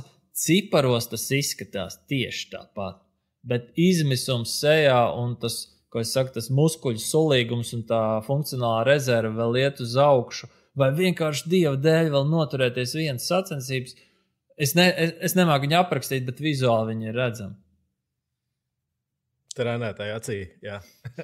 Jā. Es atcerējos tieši šajā sakarā, kad mēs bijām šī gada sākumā, mēs bijām pie viena fitera Anglijā, un tad mēs stāvam, skatāmies, un tur bija vesels garš stāsts par to, kad pēc kuras nosolījos sev, kad es vairs nemēģināšu izvērtēt uzsēdes uz aci. Viņš saka, tu redzi, tur tas sportists minās, un redz, kā viņam tā kāja strādā, un tur šitā. Es klausos, ko viņš man stāsta. Apmēram tagad, es saku, zini kā, es tā godīgi tev teikšu, es nesūdu neredzu. Es redzu, ka tā kāja iet, viņš saka, tad, kad tu entās stundas pavadi to darot, tu sāc pamanīt tās diferences. Viņš saka, tas ir, un mēs runājam arī par to, par visiem tiem mērērīkiem tā tālāk, viņš saka, tas ir labi, tas ir man vajadzīgs, bet tas nav tas, kas tev iedod to pēdējos pāris procentus, kur tu pateiktu, šitas strādā, šitas ir labi, šitā tu jutīsies tur forši, vai paliekam pie šitā. Tā ir droši vien tāda stundu un profesionālitātes tāds galvgals, kur tu vari atrasties, kur, acīm redzot, arī tu esi. Un, starp citu, Toms savā intervijā arī teica vienu lietu par talantu. Mēs tur runājām, un tā ir tāda, es neatceros, vai es tagad precīzi to noformulēšu, bet tā ir tā darba ētika. Talants, viena daļa no talanta īstenībā tev ir trenēties. Tā kā patiesībā tas viss tā ļoti labi, tam visam tā kā acīm redzam ir jāstrādā kopā. Jā, tas talants, viņš jāskatās plašāk. Tā kā es teicu, tev ir talants neķert stresu no pārlidojumiem, mentajiem. Tev ir talants neķert stresu, braukt pa svešām ielām, kur tev strauji izveido maršrutiņu. Tev ir talants katru dienu ēst glutēnu un dzert alu tikai mēnesi gadā. Ja? Tās visas lietas veido rezultātu. Klausies, mēs atkal aizgājām atpakaļ pie Toma profesionālā sporta. Atgriežamies atpakaļ pie mana sākuma. Es pārfrāzēšu mazliet to jautājumu. Es starp citu atkāpēju. Man visu laiku bija tāda iekšējā sajūta, ka lielākā daļa no tiem 1000 testiem tomēr ir cilvēki, kas nāk uz lovu pēc rezultāta. Tas ir tāda, ka Kaspars ir absolūtais mazākums, kas nāk pārliecināties, ka viss vienkārši ir veselība ir labi. Bet kas būtu tās lietas, ko tu varētu ieteikt, ko darīt? Cilvēki tās ne kļūdas, bet ieteikumi, kā lietas, ko viņi varētu darīt labāk tiem cilvēkiem, kas domā par savu veselīgo nākotni un vecumdienām, kur viņi brauks riteni 80 gados, gribēs izdarīt kaut kādas citas absolūti ikdienišķas lietas kvalitatīvi. Kas ir tās pāris lietas, ko tu viņam ieteiktu darīt šodien, izējot no tavas pieredzes? Okay. Vispār, kad veči, tā skaitā Kaspars nāk un saka, ka viņi tikai pārbaudītu veselību, es gan baigi reti ticu viņiem, jo visu laiku galvā ir plančiks kaut kur uzmočīt kādā gonkā. veči vienkārši tāpat bez mērķa nekust. Nu, labi, Kaspars piekrīt. Bet es sevi arī esmu pieķēris. Es tagad kaut kādā, kā bērni drusku sāk gulēt un vairs nav tik apkopjam un izklēdēm. Un tad drusku es atsācu kustēties. Tā doma jau kaut ko pastartēt visu laiku fonā ir baigi grūti nomotivēties. Es, ja godīgi kratīju ar galvu, es uz lovu vispār. Es arī maz gonkas braucu. Es tiešām eju... Mans tiešām primārais mērķis ir pārbaudīties. Protams, mazliet ir forši, ka vai sabīda, vai kāds saka, šita nebūs ātri. Tad vai, tur. Tagad tagad nevajag vēl 2. Šita pa minūtei nav jēga tausīt. Tas ir patīkami, es nenoliekšu, bet es nedomāju vispār par to sportu. Man ir patīkami, ka es nobraucu ilgāk pret sevi vai kaut ko, vai tā laktātu līkne, bet man nav tiešām doma uzmačīt kaut kur. Tad tu funkcionē Maslow piramīdas 5. līmenī, par ko liels prieks. Labi, atgriežamies pie zemes. Vai varbūt es esmu narciss? Nē, es baigi neizklausās. Tā. Starp citu, droši vien, Jāni, procents ir lielāks, kas nokļūst pēdējos gadus, es teiktu, īstenībā pēc Covid, kas nokļūst šeit ar mērķi paskatīties, kā veselība un viss ir ok. Plus, droši vien, kā mazs bonus, viņš kaut kādu manu vāvaļošanu pa godiem īsām rekomendācijām, kādu ceļu varbūt izvēlēties tālāk vai pareizāk. Un tad es vienmēr, šeit es vados no kaut kādiem papīriem, kaut kādām drusku lielākām zinātnēm, jo es tik tālu vēl savā dzīves ceļā neesmu ticis. Es vienkārši vados no tā, ka VO2 max ir absolūti spēcīgākais all-cause mortality samazinātājs.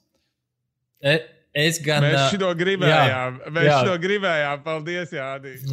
Jā, kam kompliments, kam ne. Bet tāda ir cipara uz pietiekoši lielu cilvēku skaitu, un man nav iemesls viņiem neticēt. Es tur biju ar tiem pašiem kardiologiem sagatavojis lekciju, ka, lai nokļūtu no zemākās, ja normāls sadalījums tur pēdējā kvartēla vai kaut kas tāds, īsāk sakot, ja jūs no slikta nokļūsiet below average, mazliet zem vidējā, vienkārši vienu grupu pakāpsties augstāk, Tad tur bija kaut kādā zināmā vecuma posmā iespēja nomirt samazinās no kaut kādiem 82% uz 95%. Tā atšķirība bija vienkārši milzīga. Un tas man noved pie cilvēku vēlmes viņus motivēt, ka vislielākā atšķirība ir no sēdēšanas divānā un kaut kā darīšanas. Un tālāk kaut kā darīšana vai nokļūt arvien augstāk, kas arī vairāk darba prasa, varbūt tik lielu ieguvumu nenesīs, bet tā sēdēšana uz divāna vai nesēdēšana, sauksim to tā, norulēja pilnīgi visus kroniskās slimības ar tur, teiksim, 4. stadijas nieru mazspēja, kā termināla pēdējā, bija 2 reiz vājāks faktors, kā pacelt savu VO max mazliet. Tas reāli ir izdarāms. Tas ir mazliet izdarīt. Un te varbūt es piezīmēšu tā vienkārši, lai cilvēki nosēvo šito tas ir all-cause mortality. Yes. Tas ir kad cilvēku mirstība no jebkā. Yes.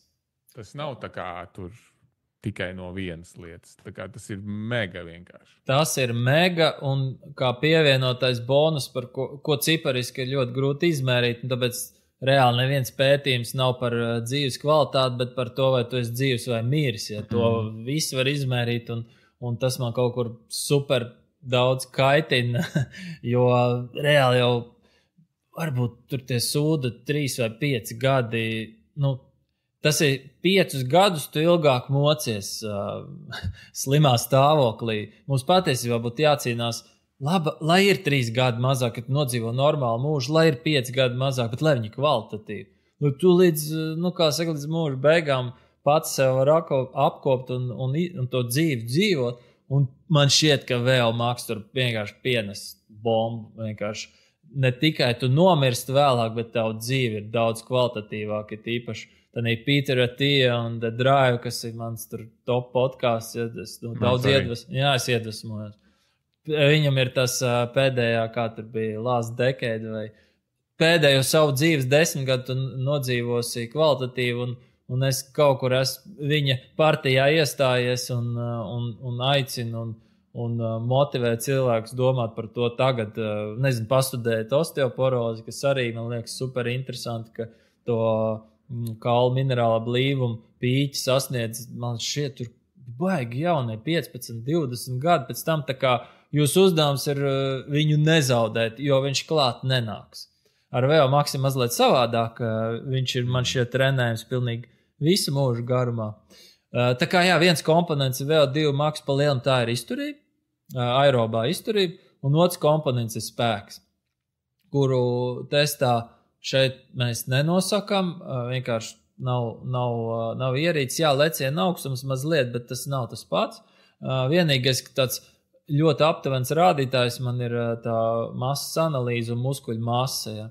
Un tādiem, kā es piesaucu, skrējais, super maz tauku, bet arī super maz muskuļu, un muskuļu masa ir super svarīgs rādītājs, jo viņa galīgi arī krītās novecojot, un atkal es teikšu par to, mums visiem jārūpējas jau tagad.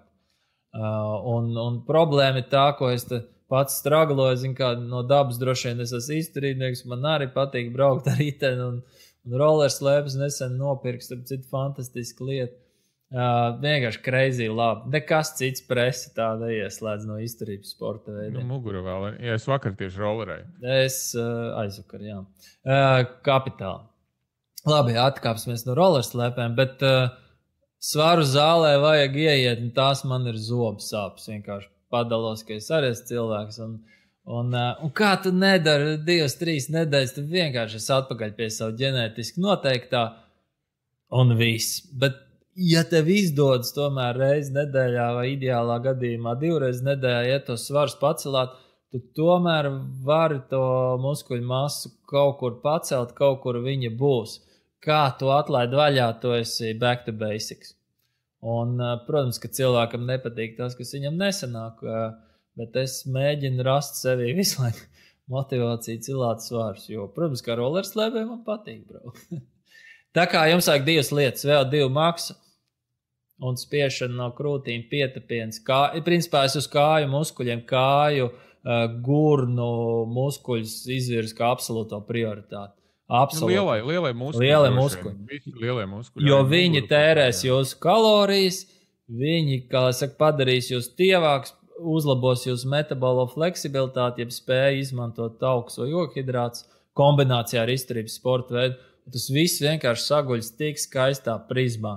Tikai jums jāsaprot, vai jūs esat no dabas svaru cilātājs, un tad jums sev jāpiespiež ir kaut ko padarīt uz riteņa vai uz rolleriem vai kaut ko no izturības, vai jūs tā kā esam izturībnieki, kaut gan sāku BMX-ā savas dzīves gaitas un sporta gaitas, un man ir jāpiespiež sev pacelāt svari. Ideāli ir, kā abi ir augšā, un abi mums padarīs mūsu dzīvi kvalitatīvā. Man liekas, šis ir ideāli šo mammai un mēģinu iestāstīt. Oh, yes. Jo, principā jau tātad es vienkārši, man liekas, šis baigi vērtīgi, es tā gribētu, lai saprotu. VO2 Max, viena lieta, daudziem tas asociējās ar īstenībā maukšanu, jo, tas VO2 Max ir, tas treniņu veids ir tāds, ka mēs iemaucam. Bet patiesībā jau pamats ir tā saucamā otrā zona, vai ne, vai izturību savākt. Tas, tā iemaukšana jau tikai tur, to tu dari ļoti reti, lai tu bišķi pastieptu, bet principā VO2 Max nozīmē izturību lielākajā būtībā, nevis intensitāti. Iemaukšana ir zemenītes putukrējumi. Tas putukrējums ir otrā zona, un atkal varētu teikt, simtiem atkal visāds crazy, tik tā kā neesmu, bet tur super treniņu sistēmas, heat treniņu un viss.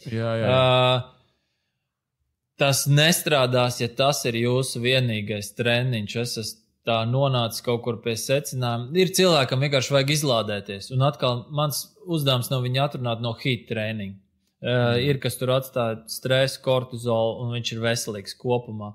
bet es mēģinu mudināt, pats sliktākā attiecība ir viens otrās zonas treniņš, viens heat, bet ideāli būtu divi otro zonu un vienu augsts intensitātes intervāls. Tam zinātne apakšā ir, kurai es piekrītu, tur Stevens Sailers darbojas, apakšā ir tāds arī interesants čalis, kurus labprāt paklausos no amerikānas, bet no Norvēģijas. Tāpēc man viņu interesanti paklausīties, ja viņš ir iekšā Norvēģos. Bet viņš par sirdi, un tāpēc viņš ir mans draugs, viņš sirdi neignorē. Doma ir tāda, ka tā otrā zona, un prakse un dati to rāda, Skujiņš un kompānija, visi pro riteņbraucēji, viņi taču nemauc heat treniņus katru dienu. Jā. Bet viņiem vēl maks ir tur, kur vajag, un visiem tiem slēpotāji arī. Bet neviens. Tas nozīmē, ka otrā zona ir jādara, viņi veido bāzi tam, ka tad, kad tu uzliksi intensitāti to ogus putukrēm, tas viss izskatīsies skaisti un ies uz augšu. Ja nav putukrēms, tad to ogu viņi vienkārši nokrīt un īstenībā beigās heats izdara tev vairāk sliktu nekā labu, jo tu tikai viņu veic. Šits ir labs. Man vēl viens jautājums šajā priekš vienkāršiem cilvēkiem. Ja kā šo te izturības vai otro zonu vai vienalga šo daļu jau tādi mazāk trenēti cilvēki pilnīgi mierīgi pietiek ar pastaigām, vai ne? Nevajag obligāti skriet vai mīt riteni. Ja tu esi sevišķi no dīvāna, sauksim tiem, kam jāpieceļas no dīvāna. Tie, kas mums no dīvāna, viņi jāatbur ārā vienkārši. Visbiežāk. Protams, ja tu neesi ģenētisks talants, vienkārši nekad to neesi atklājis, tad tu ietilps visticamāk kategorijā, uzkāp uz rīteņa, aizbrauc līdz jūrai vai aizēj pastaigā līdz jūrai.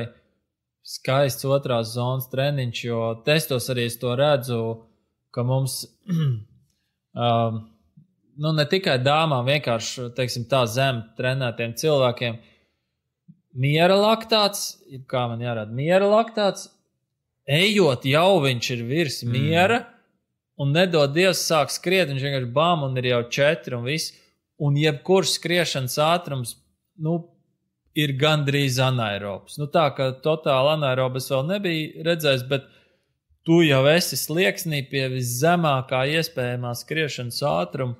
Un es teiktu, tie, kas ir dīvānā sēdētāji, viņi noteikti sākumā 1-2 pastaigu tempu varam celt, vai varbūt ielikt 500 metru skrējienu, 500 soļošanu, kad mēs jūtamies tam gatavi. Kad kalniņā uzkāpt kaut kur. Perfekt. Palielināt slodzi, nepalielināt uz locītavām impaktu noslodzi. Bet vispār ritens ir, man liekas, prioritāte numur 1. Varbūt tāpēc, ka man pašam patīk braukt, bet kopumā liekas, ka bilde gar sāniem mainās daudz ātrāk un cilvēkam vieglāk ir iebarot riteni. Un svaigā gaisā man šķiet vislabāk. Divas prioritātes. Rollers, starp citu, tagad ir manā topā, jo izrādās ar ātrajiem ritenīšiem var super labi zemā pulsā parollerēt. Es vairāk par to pastaigu. Vēl var nūjas paņemt, ka tu esi jau pieredzis, jau tev liekas viegli paņemt nūjas, nav jāsāk skriet. Es vairāk to gribēju tev pajautāt, jo daudziem divānā sēdētājiem viņiem rodas tā sajūta, ka, lai kaut ko darītu, būs jāsāk sportot. Es lietoju tā kā maukt. Ka tas būs jāskrien, man besī skriet. Tā kā man mamma saka, man besī skriet. Man arī, taču normāli. Un tad nav riteņa vai nav, tā kā nav atmasku. Ejiet pastaigāties. Precīzi. Un ar sporta zāli arī droši vien, ka daļai pietiek pilnīgi ar savu svaru pavingrot. Pietiks, ja tu uztaisīsi pietupienus bez svara, jo, ja tu neesi nekad to darījis, tad uz džimu arī uzreiz nav jāiet. Tā ir sfēra, ko es nepārzinu, bet tas būs sarežģīti. Man šķiet, savs svars ir obligāti sākumā. Tur uzreiz būs mugurai problēma, kaut ko sastiept, tur ar garantiju, es gribētu teikt. Kamēr tu nejūties droši vingrinājumu kompleksos ar savu svaru vai paņemot 1 vai 2 kilogramu hanteli rokās, es nedomāju, ka svaru zāle ir kaut kas labs. Tā kā nav atmasku. pastaigas un pietupieni un dzīvosiet jauki. Tā ideja ir jāpārdod, kā pasaka mārketings, un tad lekcijās es mēģinu ietirgot to ideju, ka jūsu VO2 max padarīs jūsu dzīvi garāku un laimīgāku, tad cilvēki ieklausās, un tad viņiem rodas nākamais jautājums, kā es to varu dabūt, tad brīdī es ierodos ar priekšlikumiem. Un tas daudz kur strādā. Mēs izgājām cauri tagad pēdējās 10 minūtes. Šim pašam principam. Šim pašam principam. Es vienmēr saku cilvēkiem, ka vislabākais mārketings šitam visam būtu tāda tablete, ko tu apēd, un tev 2 dienas ir normāls svars, laba izturība un funkcionāli muskuļi. Un ja tu 2 dienas šito izbaudītu vai 3, tu vienkārši tā kā pēc tam tu tā kā davai kā es to varu dabūt. Jo, ja tu esi nevarīgs, kā mums viens čoms saka, resns un nevarīgs, tad tu vienkārši nezini, kāds ir labi justies. Un tev liekas, ko jūs tur ņematies? Jā, mēs paņemam, iemidzinam cilvēku uz 2 dienām, pieslēdzam no avatara filmas to avataru, viņš iztaigā ar šito artificial intelligence. Tur visam jābūt sajūtā, visam īstam. Mēs viņu modinām augšā, parādām, kur ir ritens un kur ir kilogramīgās hanteles. Jep. Principā ar šo mēs varam arī beigt. Ļoti labi. Ķeramies Šitas ir baigais, tas mic drop moments. Pie avatara izstrādes jāķerā. Viņš jāiet kustēties, Jā, es vēl par to VO2 max, ja cilvēku valodā skābekļa maksimālo patēriņu, viņš ir tas, kas rāda, cik skābekli jūs varat izmantot strādājošajos muskuļos. Bet fizioloģija reti kad saskata kā limitējošo posmu muskuļus, ja viņi ir kaut cik veseli. Reizē man nākas apšaubīt, man liekas, ka tas tā nav konkrētajam cilvēkam vai sportistam, bet es klausu fiziologus, bet arī es klausu sev pēdējā laikā. Vienkārši savus nojauts. Bet atgriezties pie normāla, visdrīzāka problēma ir skābekļa piegāde muskuļiem, un kas piegādā skābekļa? Skābekļa piegādā asinsriti. Kas ir galvenais asinsrites uzturētājs? Tā ir sirds, jeb mūsu pumpis. Un to VO2 max drīzāk trenē mūsu sirds treniņš, un es gribētu teikt, nevis sirds treniņš, bet sirds darba optimizācija. Ar tām otrā zonas slodzēm cilvēks varētu domāt, pagaid, es tagad 130 pulsā kaut ko darīšu, 125, man taču vajag vēl maks pie 170 pulsu. Kā es tur kaut ko uztrenēšu? Tā atbilde tāda, mēs to nevaram izmērīt un ar aci nekādā veidā pateikt, bet tā doma ir tāda, katrs sirds sitiens, sirsniņi mazliet vairāk ieplatīsies. Viņi vienkārši būs elastīgāki. Viņas, 10 gadus nav sasniegusi kaut kādus savus diastolas apmērs. Viņi sārausies mazliet optimālāk, efektīvāk un izgrūdīs vairāk asins vienā saraušanās reizē.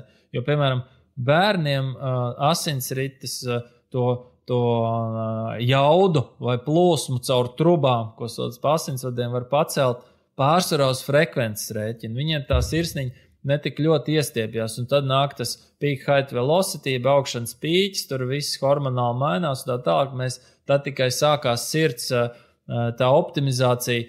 Piemēram, paņemam 2 cilvēkus, viņi skries blakus vienādā svarā, identiski cilvēki, vienam puls 160, vienam puls 120.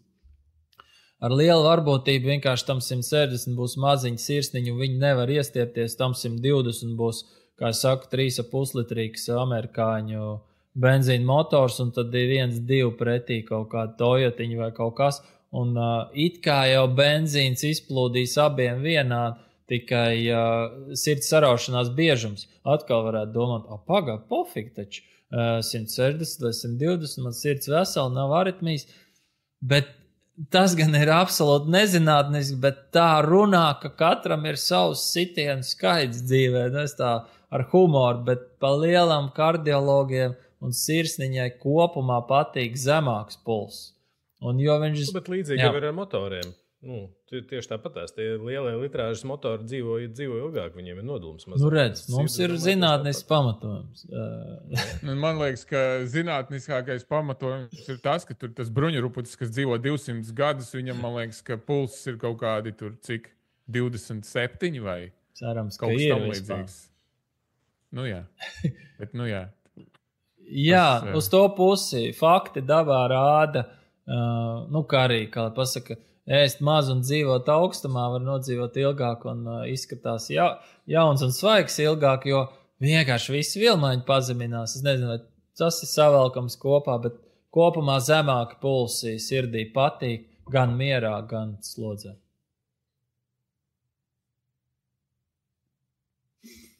Mic drop. Jā. Es domāju, ka mums uz šīs tādas augstās notas īstenībā vajadzētu atstāt šo sarunu uz vēl kādiem pāris gadiem, lai mums ir nākošās lietas, par ko pārunāt. Nē, patiesībā man būtu ļoti vēl daudz par ko runāt. Es vienkārši skatos lēnām pulksteni un saprotu, ka mums Jānis jālaiž vaļā un jāsaglabā kaut kādi cilvēciski laika ietvari mūsu epizodēm. Es pēdējā laikā tur īpaši to labi. Nē, viss normāli. Tie jautājumi jāfiksē līdzīgi, kā es arī nesen teicu, ka es cenšos iet dziļumā savā specialitātē, bet pēdējā laikā, pēdējos gadus es vairāk cenšos mācīties un uzlabot savu informācijas pasniegšanas veidu, jo beigās, atgriezties pie jūsu Bernāna sarunas, es tā šorīt braucu, klausījos, es vispār esmu podcastu superfans, klausījos, un es tā, viss ir labi, bet tam visam jāstrādā beigās primitīvi. Cilvēkam jādod sarkans, zeltans, zaļš. Kaut kur tā, ja? Bet apakšā viņam būs 3 čaļi, kuri mūld pa visu, ko var izdomāt, tam līdzīgi. Mēs varam, tas ir interesanti kaut kā tādu Jānim ir konkrēti jautājumi, mēs nenovirzamies, mums atkal stundas formāts, piemēram, mēs neuztaisījām deep dive fizioloģijā, bet mēs, piemēram, varam uztaisīt podcastu par fizioloģiju, deep dive atkal, ko es esmu redzējis, un mēs kaut kādas super tehniskas lietas varam pārunāt. Jā, ko es gribēju teikt, var pamēģināt kaut ko ļoti pieturēties pie tēmas, un es mēģināšu... Nē, tā. Un es mēģināšu atbildēt ne tik gar, kā es to daru šodien. Bet tas tā. Jo laiks man šķiet mūsdienās, laiks un informācija 2 dārgākie resursi. Moši noslēgumā iedod savus top 3 podkastus. Ko tev patīk klausīties? Pirmais mums jau sakrīt.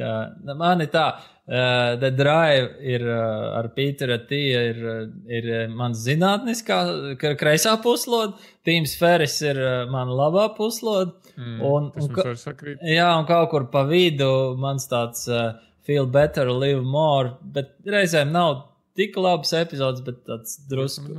Tā līdzīgs Pīteram, bet tāds vieglāks pēc rakstura arī pa medicīniskām.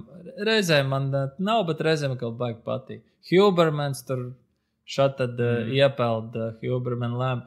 Bet es gan saprotu, ka es esmu reāli izņemot Tim Ferris iebraucis kaut kādā burbulī ar līdzīgiem podkāstiem, tāpēc ir labi jūs kaut kad paklausīties un mēs jau visi iebraucam. Jo nav jau jēga klausīties kaut ko, kas tev neinteresē. Arī tā īstenībā.